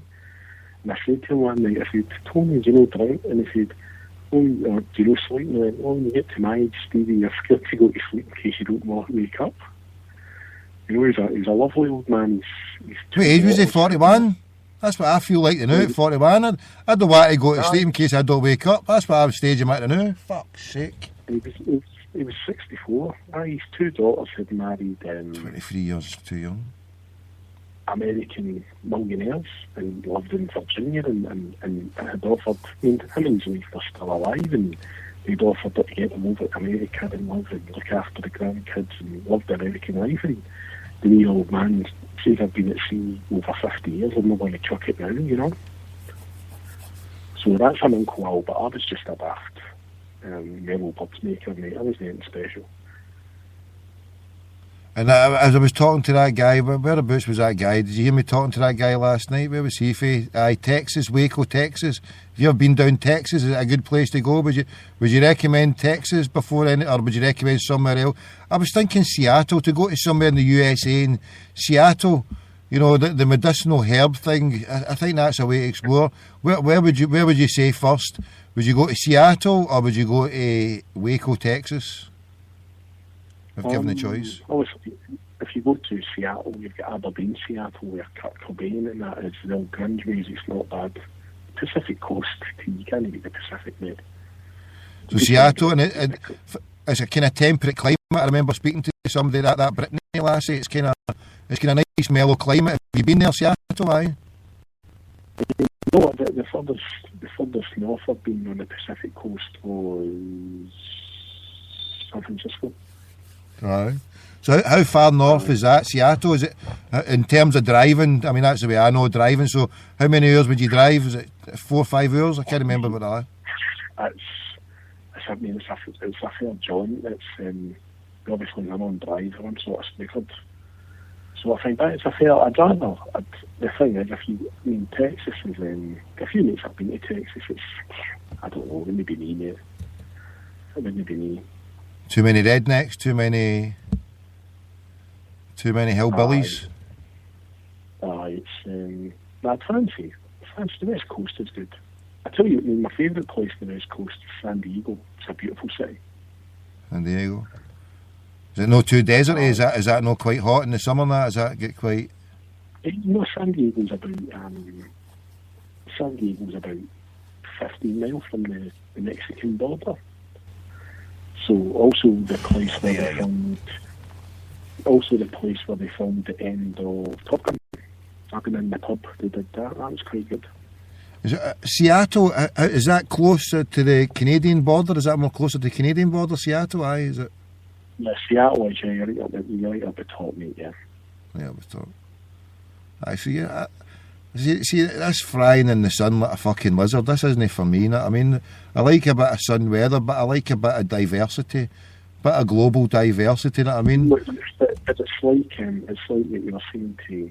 I remember one of your calls you were talking to somebody about. I remember when I was in California working, and somebody says to me the beauty about California is you go an hour one way and you're in the desert, and you go an hour another way and you're up in the hills skiing. Yeah, in California, I mean, it's one of the. I mean, it's a country in itself. I mean, it's bigger than some of the countries out there. I mean, the way it's done into it. I mean, right, so California, yeah. Any money? Key West.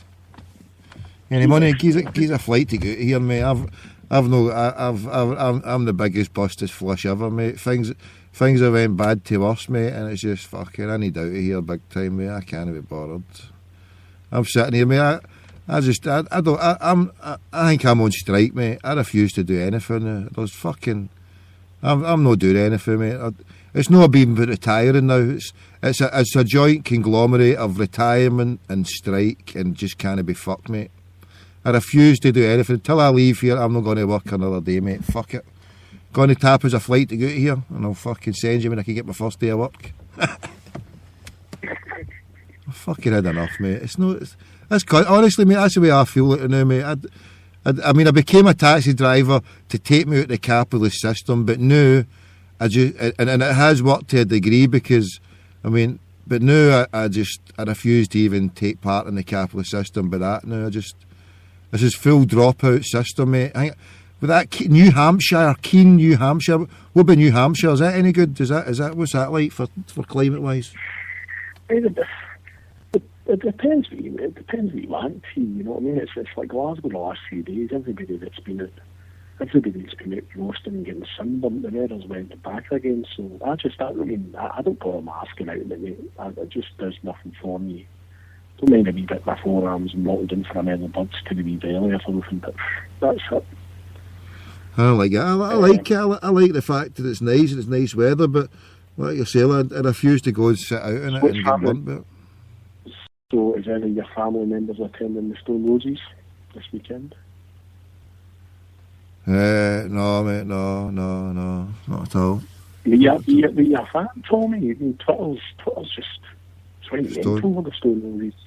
I can dig the Stone Roses. I mean, Fool's Gold and a couple other tunes, but I just see at the time when that exploded, I was just tuned too many eckies to appreciate what was going down there. I was made a Happy Mondays charlatans person, you know. Still up, to be honest. I was just, what do you call it? I don't know. I seen it and I don't know. I was just tripped out my dial and pills. The rave culture. You must have been in the. You must have been doing your Hangar 13 and Air and stuff like that. Did you ever do any raves abroad? No. Apart from raves down in London and the M25 and illegal raves, there was two. No, I never got abroad to do anything like that because there was just too much going on down in fucking South England. I did a beach rave in Dubai in '97. That was good. And that was before everybody moved out there and it became very European. That was good. And I went to 97. I'd retired my dancing shoes by 93, mate. 94, I'd gave up and fucking. I went to a midnight rave in Goa in 2000. Me and my mate were only two white guys. It absolutely brilliant. All Indian folk just slamming it down on the beach. I saw the Goanese people, beg your pardon, but they're slabbing. But yeah, the Goanese was giving it loudy. What a place that is, magical. I know. I never really did any of that global shit because I'd spent my time between where I was doing in London and doing that shit down there. I remember there was a nightclub up in Islington called A Way of Life. And it used to start at about 10 o'clock and it'd go to about 10, 11 the next morning. And then all the illegal raves with all Bedlam and Spiral Tribe would just have a fucking rave at a drop of a hat in an industrial estate or a field. Did you ever go to the one up in the Angel in London, in the Angel area? The Angel Islington? Aye. A Way of Life, there was one there, that's what I was talking about, A Way of Life it was called. I used to drink the booze across the road, aye. AWOL was called A Way of Life, aye. Aye, small world.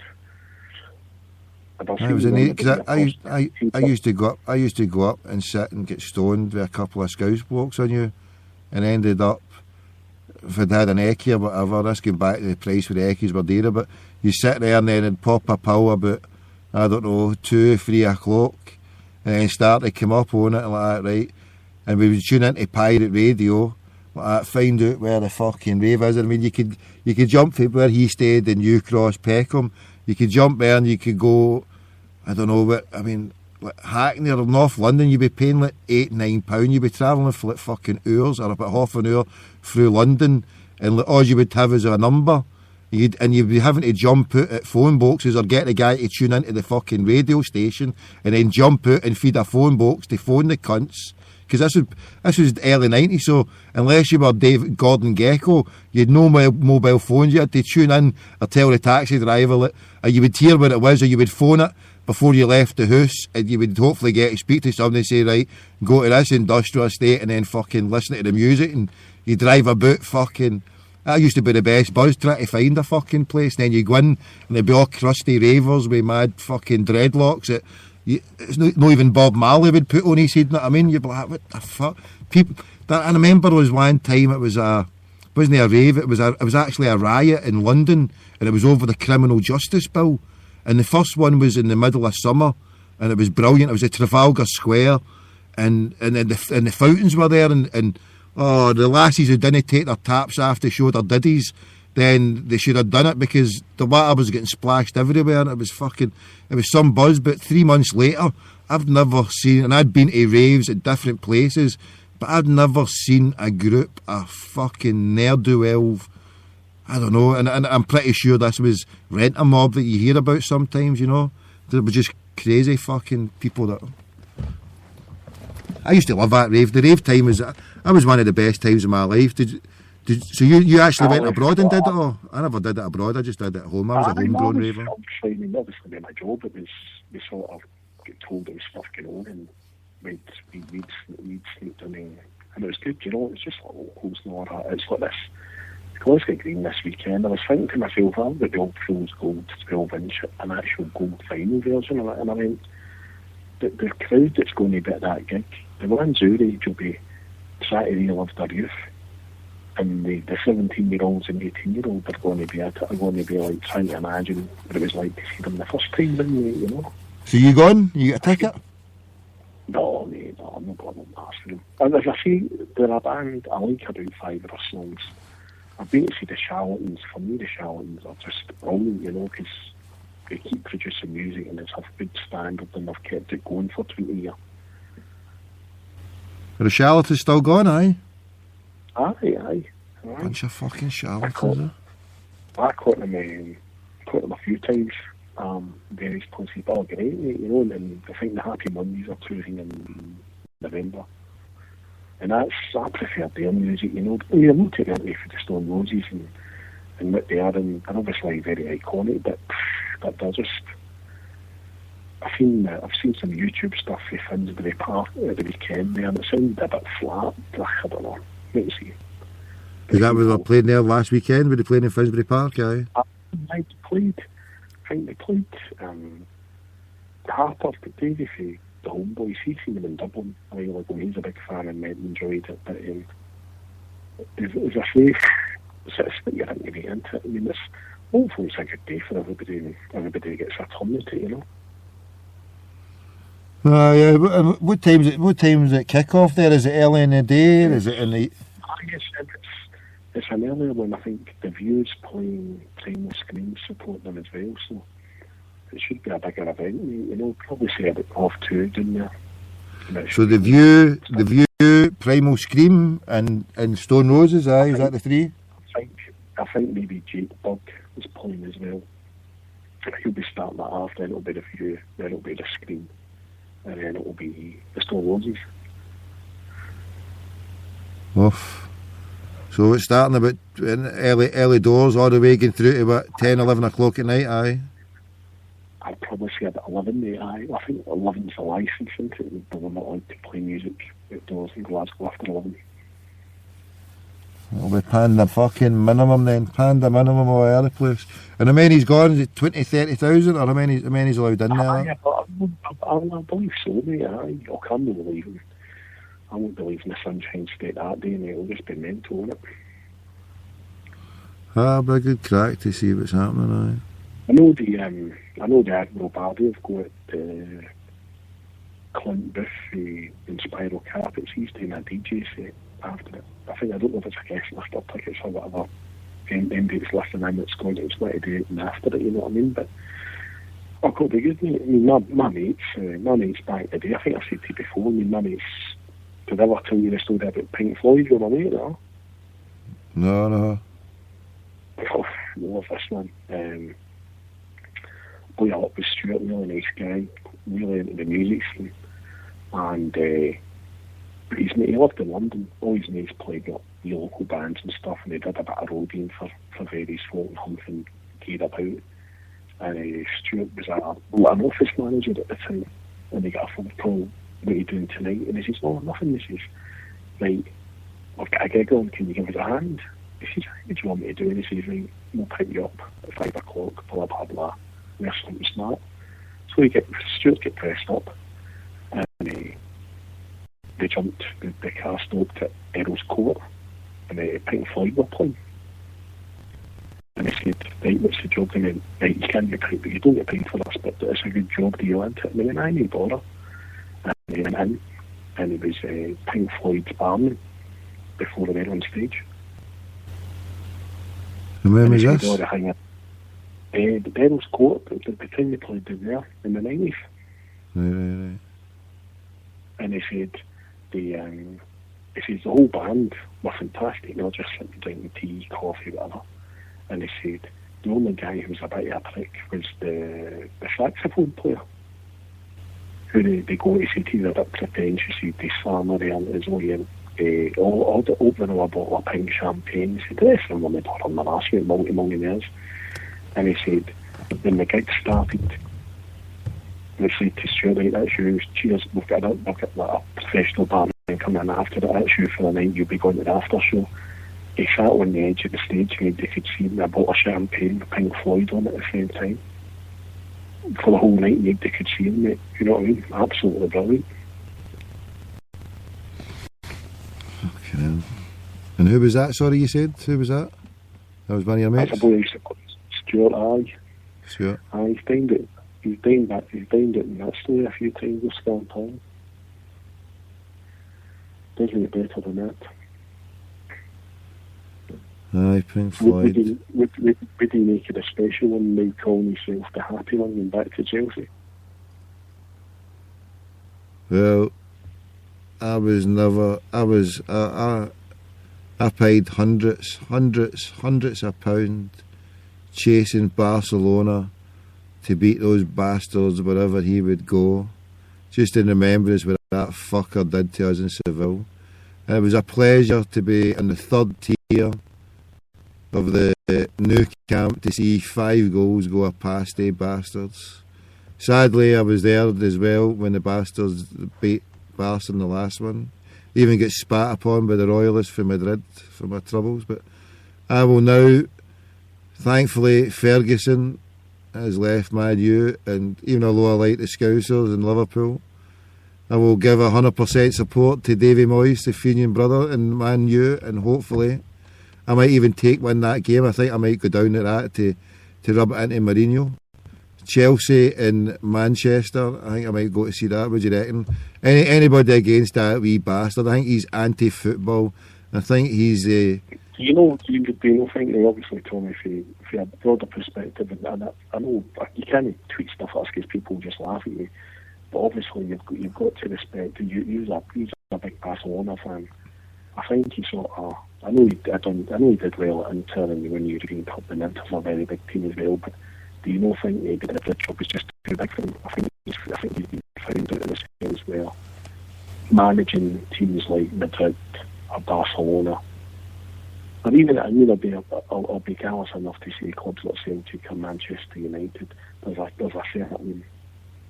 certain way of behaving and acting. I mean, I think Iniesta came out and accused him of damaging Spanish football, didn't he? Yeah, because it was always a controversy. The way, I mean, any time, I mean, for the first, well, how many games was that? Every time Barcelona won, and for those first 3-4 games I went there, and Barca kept winning them, and always in the last minute there'd be a fight with these players and causing it, and like you would never. And then there was one. I mean, the one where he put his finger in the assistant manager's eyes. Do you remember that one? And you imagine Neil Lennon doing that. Imagine just at the fight between Neil Lennon and thing, when before Neil Lennon, he actually pushed the fucking eye out of Ali McCoy. How many years in hard labour they would have opened up a fucking Siberian camp in the north of the fucking Highlands to put Lennon through for 5 years for fucking punishment for doing shit like that? I caught part of his press conference today, and I thought, obviously, he must have been at Celtic Park that night when the great Bobby Robson, God bless his soul's Barca team, came to Celtic Park. I mean, I think Mourinho was part of his staff then, obviously, but apart from his journey began at Porto and he went to Inter Milan, and I think he was sitting there a very humble guy today, in the sense, and it made me laugh because Sky News were bumming this up as all the special ones back. When you look at it in retrospect, the rest of European football will look at him and say, he's failed, which he has done, because the best guy probably in world football has now taken the Bayern Munich job on, isn't he? And there, that is something that you have to live with, right? The fact that the Barcelona manager was lauded and feted over by Abramovich for the whole of the last fucking year. Abramovich was doing anything, and he snubs him. And what happens? Abramovich has to go back to his old fucking guy at Madrid. So it just shows you what. Yeah, because I mean, well, who would you have, and and the choice was Guardiola or Mourinho. Who would you take? They both won. Guardiola's won 2 European Cups with the one team. Mourinho's done it with dubious methods at 2 teams. Who would you go for? I think you've got to look at it. I think Guardiola, and obviously Abramovich was a very cute guy, because when the English press was gazumped on the fact that Guardiola was going to Bayern Munich, he came out and said, well, yeah, my advisors told me that he was taking German lessons 4 months ago, so I sort of had an idea where he was going. So I think with Guardiola, you're looking at, he knows that he's got his youth product, he knows what he's bringing through. I mean, obviously, it's come out tonight, actually, as we said on the internet, that the Polish striker at Borussia Dortmund, they're refusing to sell him to Bayern, so let's see if he might be going to Man United. Lewandowski, or whatever. Aye, but I mean, I think with Abramovich, I think with somebody like Mourinho, you're looking at a short fix. He brings in, as you say, a big, powerful, strong team, and they roll about a bit in the wind things. It's never going to happen at Real Madrid. You know, I mean, I know they're the fascists and all that, but they're always been a good football team before he went there and started buying all these hackers, mate, you know. Aye, and at the end up, he wasn't taken on by the fans. I mean, like, he dropped Casillas, he was putting somebody in. I mean, and he was just, he'd lost the... Yeah, I mean, But I think he's left European football with his tail between his legs and come back, as you say, obviously Abramovich is very... has eaten a wee bit of humble pie, and Mourinho's ate a bit of humble pie, and the English Premiership's a totally different league, because obviously Ferguson could have went another year and he's went, oh, I'm out of this.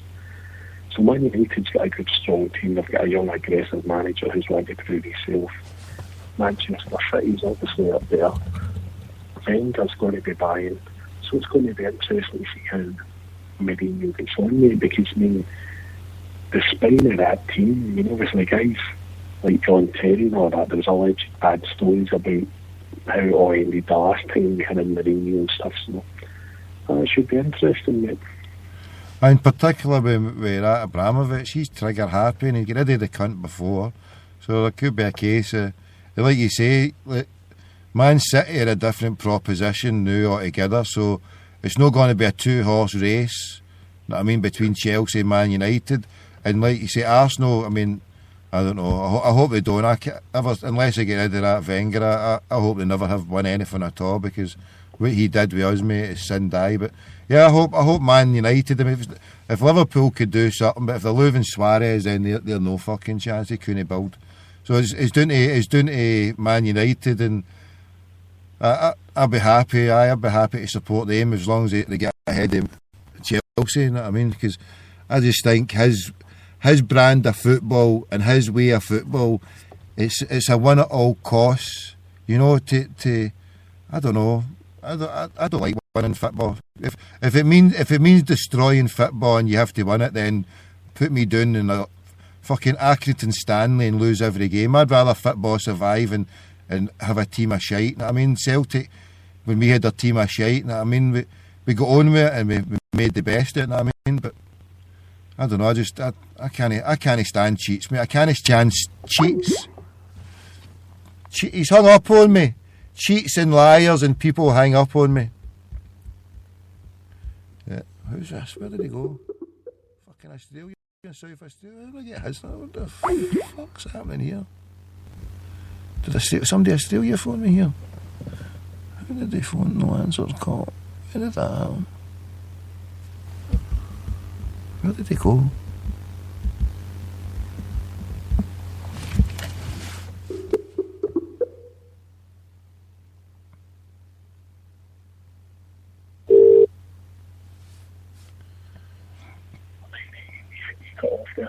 I was just saying, cheats and liars, I can't go, mate. I cannot stand them, but I'll put to the top of the list people hang up on me as well now. Not at all, mate, not at all. But I've just got my Bangura onesie on, mate. I'm just going to brush my teeth and retire this evening. You had enough? Are you hanging up on me? Have you gave it up? Oh, that's shocking. Leave me. Right, I'll go. What tune you man? You gave me. I've got. I think I've got a Charlatans one on. What was the one? Free. They free. Is that? I've got that one. I've got Happy Mondays, Alleluia, and I've got Stone Roses, Fool's Gold. So I've got one of each of them. What one would you like me to play then when I let you go? Which Charlatans track have you got? So that free to do what I want. Is that the right one? What one's that? No, that's the Soup Dragons. Fucking hell. I've not got any Charlatans then. There you go. What charlatan? If I was to go and find a Charlatans one, what one would I find for you then? Weirdo. What? Weirdo. Who are you calling a fucking weirdo? I give you my hospitality and you come on, you call me a fucking weirdo? YouTube, the Charlatans track with Johnny Marr playing with the Charlatans called Weirdo, released in 1991. Classic. Weirdo. Or 92, beg your pardon. And who are we playing that in memory for then? Who's the weirdo here? That's a hard one, mate. Just Deco the Weirdo, I'm in the chat. That's shocking, that's fucking shocking. You're banned. You're banned, dude. You're banned. You get a permanent ban. How dare you? Deco, come on and fucking character assassination. This cunt. The Royal Butler for the West Brit Royal Butler. No, I'm not having that. Right, you're banned. Good night. God bless. Right, God bless. Harry Christian. We'll send Harry Carpenter in. We'll send Harry Carpenter in, Deco. How dare he? What did he? Maniac, he called it. Maniacal crackpot. Right.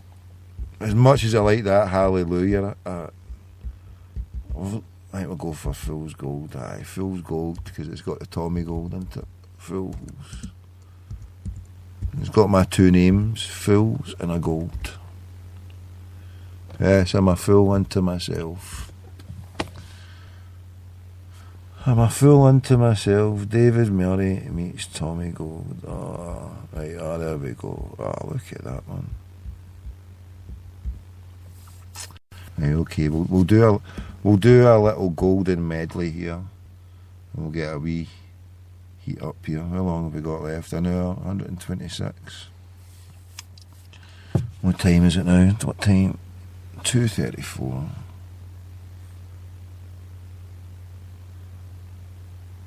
Right.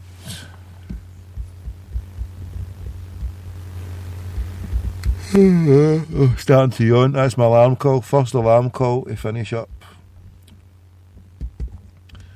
Yes, we'll finish up soon, but first of all, we'll get stuck into the old gold theory. Gold, buy your gold. Get your gold here, roll up. This is Tommy Gold. This is a Tommy Gold experience, Crackpot McDougall. We're giving you it live. We're giving you the golden story. We ain't giving you no golden calf. No.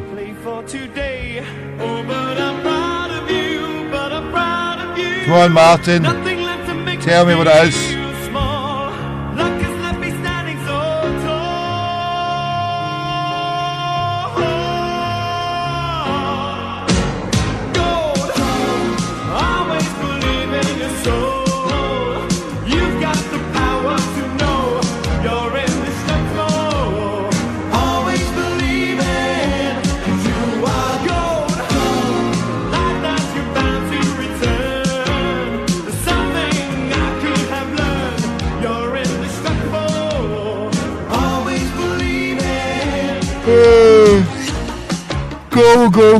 Gold, indestructible. And we have that, and then what was this tune made about?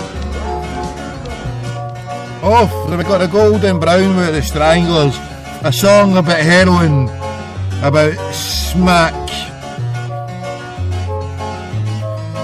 Golden Brown, lay me down.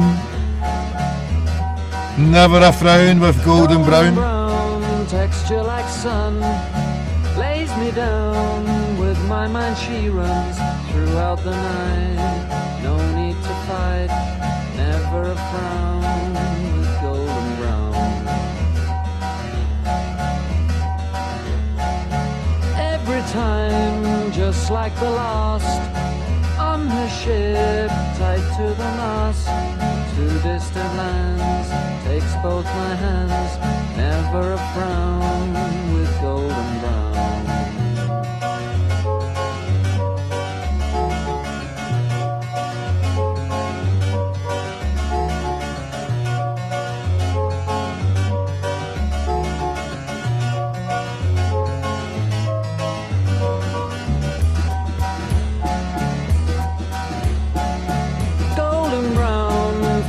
Temptress, through the ages she's heading west. From far away, stays for a day, never a frown with golden brown.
watching you sinking. Fool's gold, Tommy gold. I'm watching the Hun sinking again. Yes, we're bouncing about here like Bez. We're giving it Yaldi.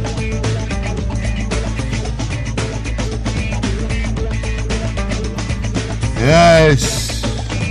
Come on. Close your eyes. Wave your hands about like a nut job. I'm standing along, I'm watching you all, I'm seeing you sinking.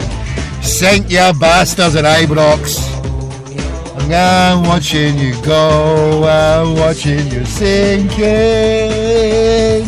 Fools go. Come on.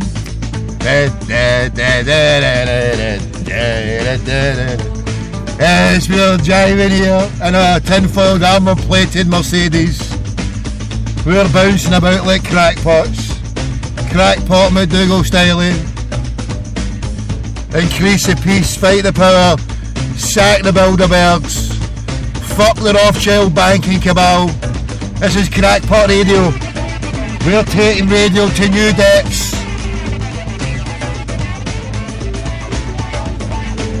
The depths of the ocean. We're going deeper than the Titanic. Hardcore conspiracy theorist here. We went for Bilderberg. We've had EDL and the parrot on twice. You can't get more wacky entertainment than that, or I'm the Bishop of Cock. Well, alright, I'll put my application form in tomorrow.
Yes, this is Crackpot FM here. We're in tune with the Stone Roses, Full Gold, all the way through. 10 minutes of madness. Fool's Gold, we're giving it here live with a Crackpot MC interjecting. Tommy Gold style. Crackpot McDougall. Glasgow Radio Online. Turn off your burger chain radio. We're taking it fourth dimensional. We're taking on a new stratosphere. We're in the ionosphere. We're taking you to the Aurora Borealis of radio production. In the future, all radio will be done from a tin-foiled motor. In the future, all radio will be done by mad crackpots talking like a fanny into a mic sitting on their steering wheel. Yes, this is coming from a tin can in the streets of Glasgow. The Stone Roses will be in a park in Glasgow. I'm parked up in Glasgow, bringing you this here live and direct. Live and direct, like a crackpot. From the 80s, to the 90s, to the noughties, to the crackpotties. Yes, we're here as the crackpotties. Giving it you all day. Stone Roses. Yes, we're here, the crackpotties. From the noughties to the 90s to the 80s. And we're here in a time warp. We're not warped individuals, we're just here in a time warp. We're taking it live. From the 60s, you want, we've had, who we had on the night? Oh, Lucy in the Sky and Dies Diamonds. Boogie Time. Who's the daddy? James Armstrong. James Armstrong, yes. Out shagging some Poontang. Poontang CSC. James Armstrong. Oof. Sound. We lost the sound. Seattle rains like fuck. You've cut me off, Banjo. Outrageous. You postal pansy, is that right? How dare I gave him a second chance. If I'd seen this, man, there'd have been no fucking second chance if I'd seen that. Postal pansy. James Armstrong came on here. An hour 47 minutes. There's rules here, James, rules. You will be getting a permanent lifetime ban for at least 20 minutes. If you came on an hour and 2 minutes ago, 3 minutes ago, and you don't adhere to the rules, you could come on here looking like Che Guevara with a Celtic scarf around your neck, but shocking if you don't adhere to the rules. Right. Sex Pistols. Right, we're trying, don't tell you want the Sex Pistols? Oh, here, it's taking that long enough to load this one up for that band pot. Right, that's hard work, hard work. That was hard work there, boogieing to the Stoned Roses. Stoned out our tits roses. Yes, how many people will be going there stoned out their threepenny bits on Saturday? You can share with the show your thoughts, your feelings, and anything at all on 0151 324 1924. Can somebody flash me up the Riviera? The Riviera, do we have the Riviera? The Riviera in Las Vegas, the city of, not the Los Angeles, the city of Celtic fans. Oh my goodness. Oh dear, Adriana from Colombia. Adriana from Colombia. The man who likes to speak to Elvis and not in a seance mode, a seance. Adriana from Colombia. Go to some Celtic fan, go a line there and pay her a few bob. Give her a few shekels for me. Put it on my tab. Somebody say Tommy sends this and add it to my bill. Yes. Put it onto the Craigie White. Put it onto the Craigie White bill. Right, hold on, why is that not in there?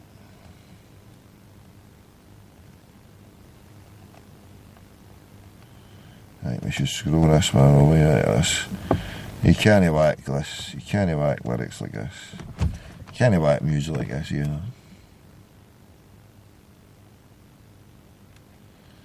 This is the end. This is the end.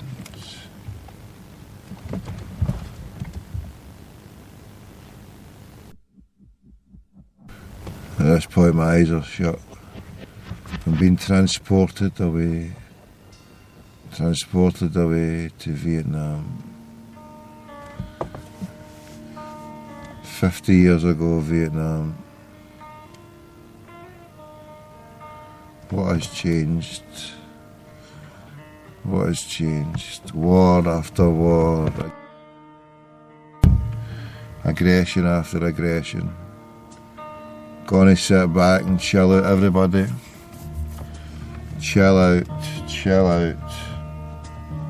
This is NLP crackpot McDougall style. Neuro-linguistic programming. You're going through neuro-linguistic programming from a crackpot. Chill out. The end, It's the end, Jim. It's the end, Jim, but not as we know it. It's the end, Jim, but not as we know it. This is the end. Not quite the end. My only friend, the end. Yes, my only friend. Elaborate plans, the end of everything that stands, the end. No safety or surprise, the end. I'll never look into your eyes again.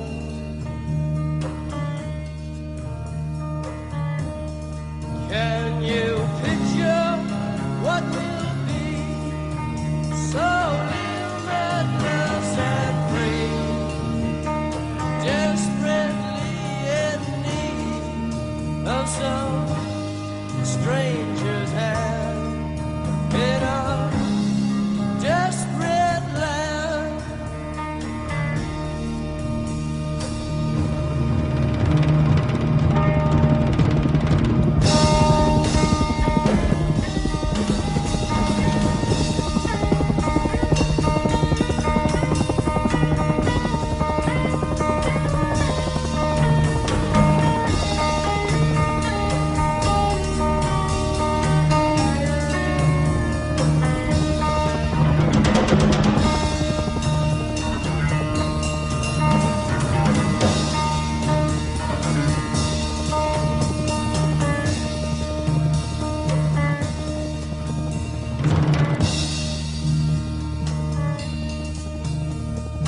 Lost in a romance, wilderness of pain, and all the children are insane. Yes, I'm insane. All the Fully certifiable. Fully certifiable.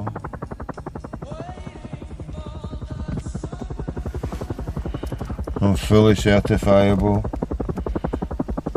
I've got a certificate here. Certificate here. We have the certificate. And yes, we're live and direct here. Live and direct. I'm going through the pain barrier here. I'm falling asleep. I'm falling asleep here. When's this ever gone? This is just a joke.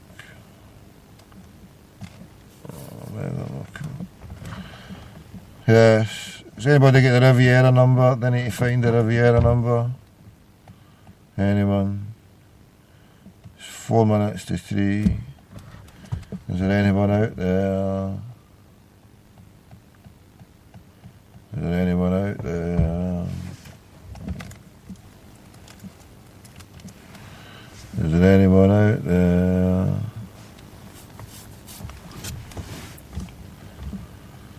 Anyone out there?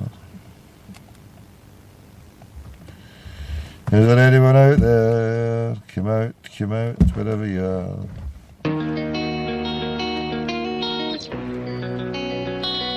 It's all just a fucking dream, an optical illusion.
Thinking about me.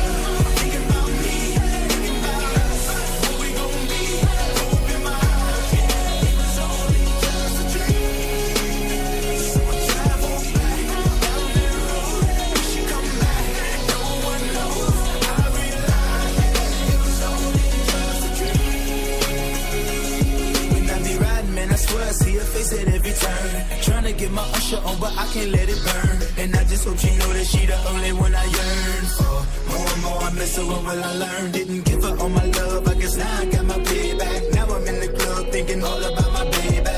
Hey, she was so easy to love, but wait, I guess that love wasn't enough. I'm going through it every time that I'm alone, and now I'm wishing she'd pick up the phone. But she made the decision that she wanted to move on, cause I was wrong, and I was thinking about her.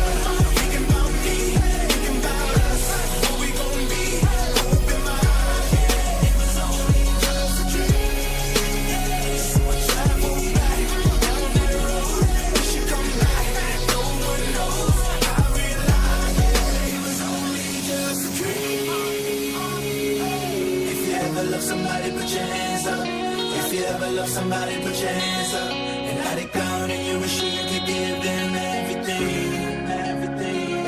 Said if you ever love somebody, put your hands up. If you ever love somebody, put your hands up. And let it go, and you wish you could give them everything. I was thinking about her.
We're back here. It's all just a dream. It's an optical illusion, and it's all just a fucking well dream. And you know what? Strangest thing in the God's green earth are people. When you're a stranger, faces look ugly. When you're alone, women seem wicked. When you're unwanted, streets are uneven. When you're down, when you're strange, faces come out of the rain. When you're strange, no one remembers your name. When you're strange, when you're strange, when you're strange, people are strange. When you're a stranger, faces look ugly. When you're alone, women seem wicked. When you're unwanted, streets are uneven. When you're down,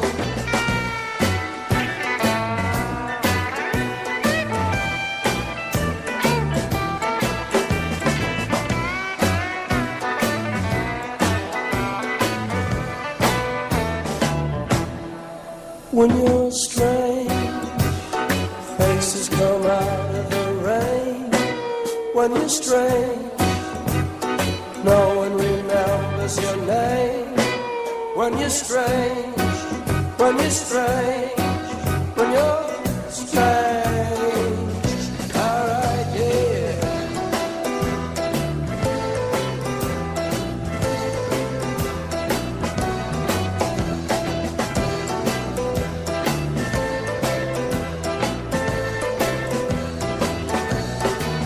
When you're strange, faces come out of the rain. When you're strange, no one remembers your name. When you're strange, when you're strange, when you're strange.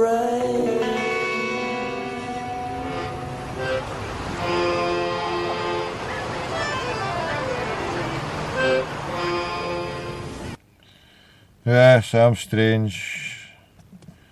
I'm hell of a strange. You're listening to a strange crackpot here. You don't get any stranger than this crackpot, I'll tell you that for nothing. Just what is it that you want to do? Well, we want to be free. We want to be free to do what we want to do. And we want to get loaded. And we want to have a good time. And that's what we're going to do. Well, wait, baby, let's go. We're going to have a good time. We're going to have a party.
Just what is it you want me to do?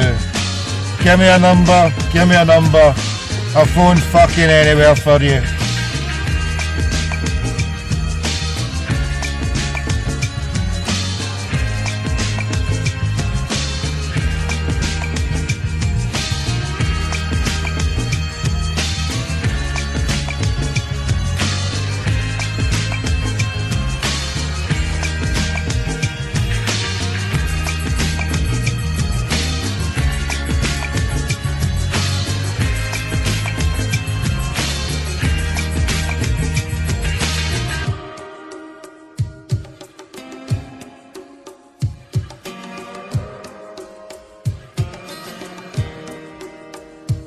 Just what is it that you want to do? I'm gonna get deep down, deep down. We're getting deep down. Gonna get deep down, deep down. We're deep down here every night, 5 nights a week. Sunday to Thursday, God willing. 9, 10, 11 o'clock, whatever time we start. All the way through to the early hours. We're going to get deep down.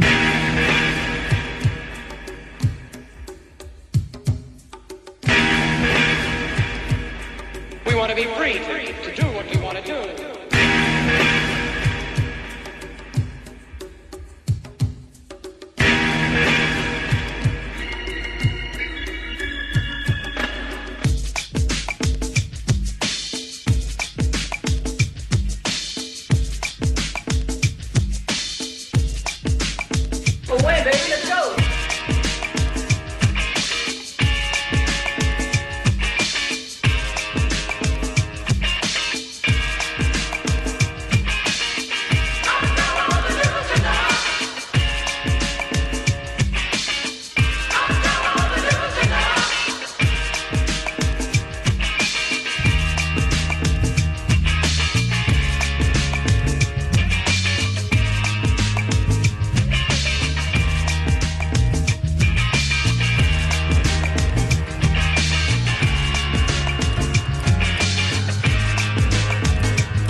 Yes. We're loaded to the Sally Gunnel with flannel juice and gibberish. Alright, what tune is this we've got? What do we have here?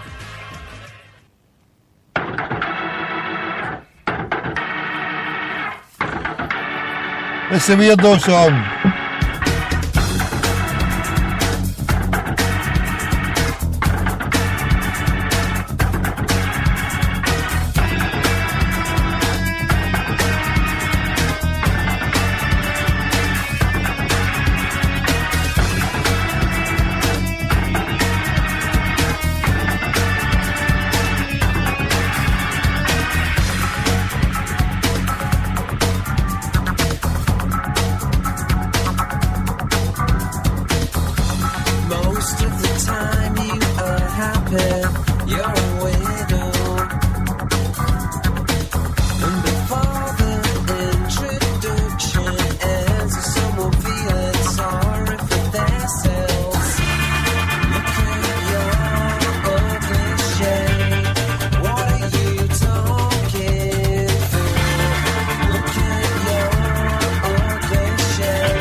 This tune is going out to my shagger here, shagger tonight.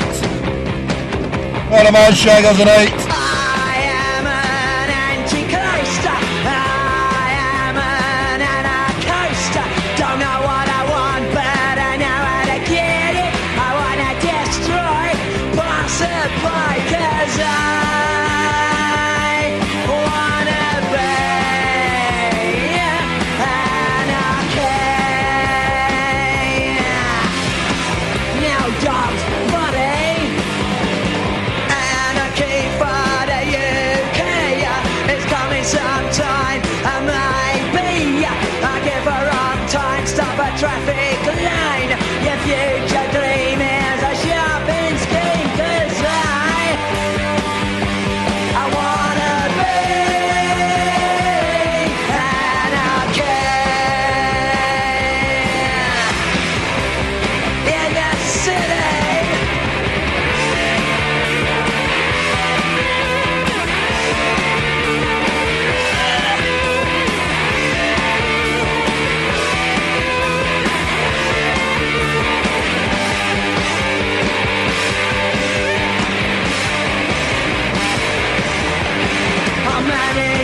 used to get what you want. I use the best, I use the rest. I use the enemy. I use anarchy 'cause I wanna be anarchy.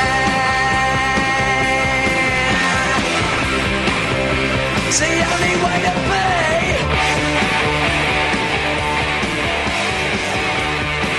Yes, anarchy in the UK, 3:15, the 11th of June 2013, till 10 to till 10. Resist the MPLA, or resist the UDA, or resist the IRA. I thought it was a UK, or just another country. Another council tenancy. I wanna be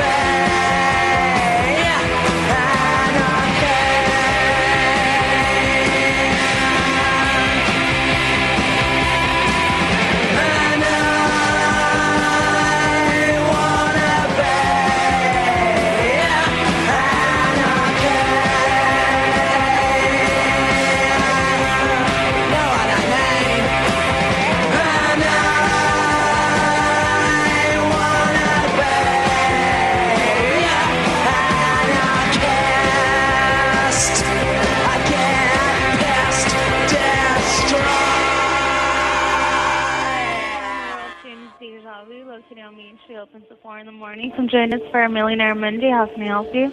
This is Billionaire Tommy, what's happening? Hi, Tommy. It's me, Stephanie. Can you hold on? Yeah, hold on. Wait, can you call back like in 5 minutes? Because I'm gonna walk a dancer upstairs so she could audition.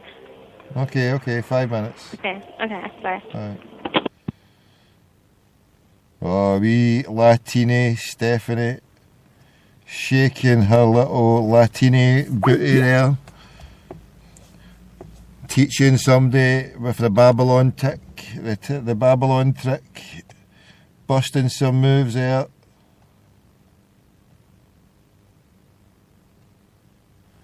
There you go, we'll just knocked out tune after tune there for you. You can't say fairer than that there, you can't say fairer than that. And so I've just sent what will the major all-star backline look like. You have 31 options to choose from, and I've put mine in. Sandaza, Sandaza, Sandaza, Sandaza, Sandaza, Sandaza, Sandaza, Sandaza, Francisco Sandaza, and I put the YouTube with Jack McGonigal. There you go, pick that one out there. Pick that. I'm going to even favourite. I don't normally favourite my own stuff, but I think I'll favourite my own stuff here. For a fact, you can actually favourite your own stuff. I've just favourited my own stuff there, that's shocking. Appalling. Self-publicist, CSC. Favourite. Can I retweet my own retweet? Can I retweet your retweet? I need to go and open another account. Do you know it's one of the modern miracles of the modern day world that I have multiple accounts, names, numbers, and the only thing that I fail to do multiple is Twitter. It's shocking, isn't it? Shocking.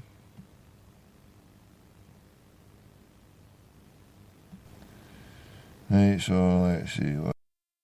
Right, there we go. Right, so this is a live show McDougall time. Oh, look, there's a wee Sandaza cover there. There we go. That's just who we like to see. Sandaza up there first. Right. We love the Stephanie.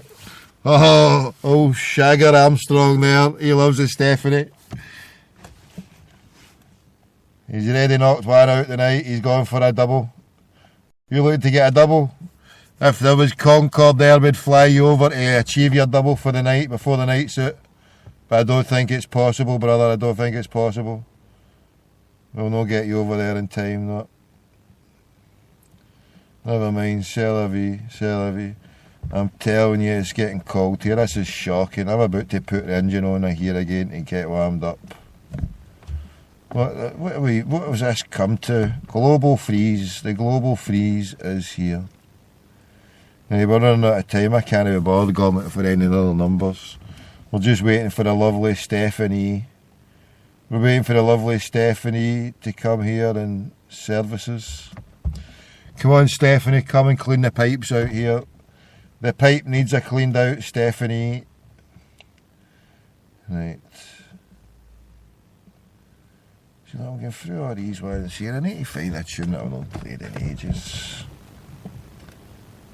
What is going down here? I need to dig further away, back and back. Because all these ones here I've played recently, right? So I need to find a tune that I've not played in yonks. Apart from downloading it there, so we need to download some new ones. Where have we gone?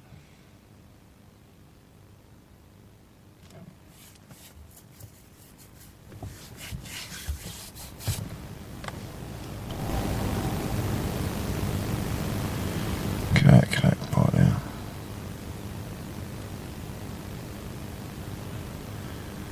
He's walking from the road like fucking Andy Agassi.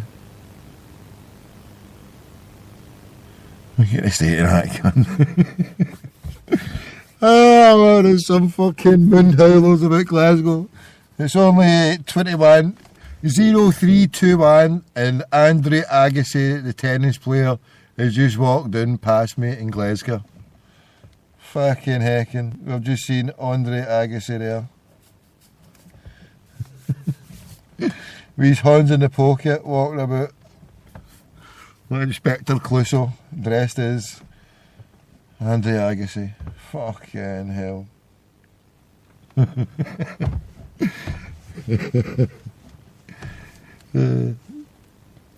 Glasgow's got to have the most craziest bastards in it. Per capita, I think it's got to be the most craziest bastard place in the whole fucking world. Glasgow. When you get places that are violent, you get all places where the fucking planet, but Glasgow, you got to just say Glasgow. It's fucking nut job city. Hey, New York. Good night to anybody in New York tonight, and any Phoenix in New York tonight. We're singing this to all the... He's saying Frankie boy. Music of all of my years. What are you saying? Arrangement of the Fred F. John Kander love song to the city that never sleeps and the ball team that lost. Start spreading the news. I'm leaving today. I want to be a part of it. New York, New York.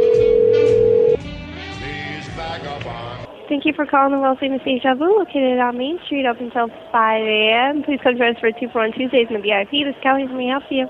Kelly, this is Billionaire Tommy. What's happening? It's what? This is Billionaire Tommy. Is this Millionaire Monday?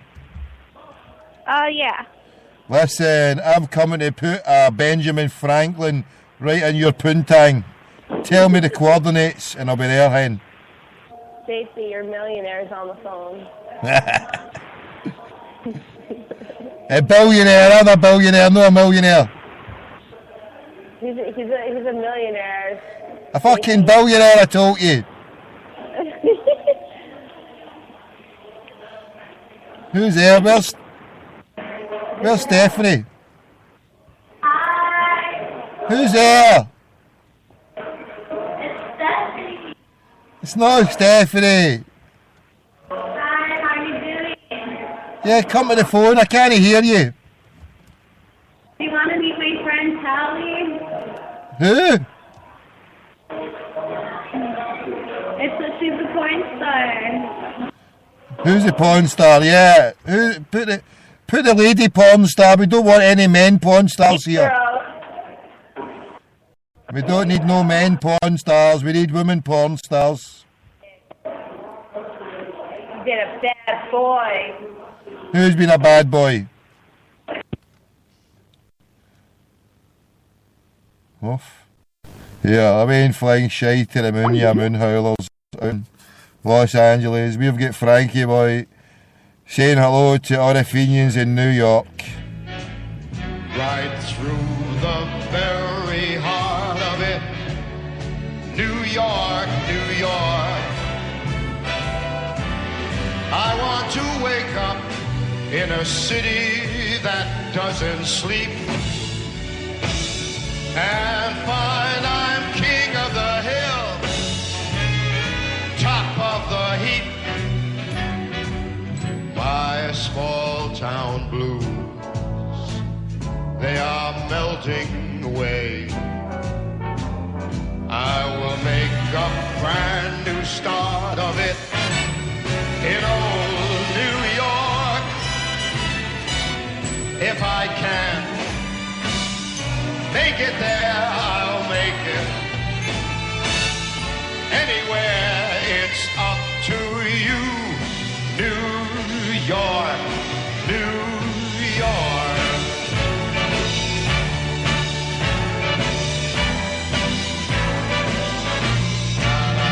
Da, da, da, da, da, da. In Crackpot Town, we're in Crackpot Town. We're waking up. Crackpot McDougal land. We're sacking the zombies. Number 25,000 million billion. Bomb the league. Bunch of dumb schmucks. He's Vagabond. Mogadon bastards. These little team blues. The Huns are melting away. The show's finishing. Thanks for joining us. Join me tomorrow or later today. Tommy Robinson EDL 240 today. 240 today. God willing, say your prayers for me. We're gonna make it anywhere. New York, we're coming over. It's up to you. New York. New York.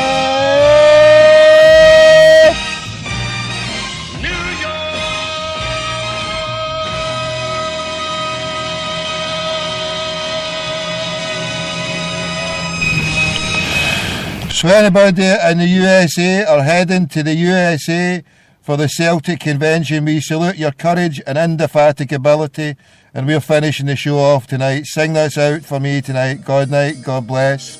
Hail, hail.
There we go, that's us.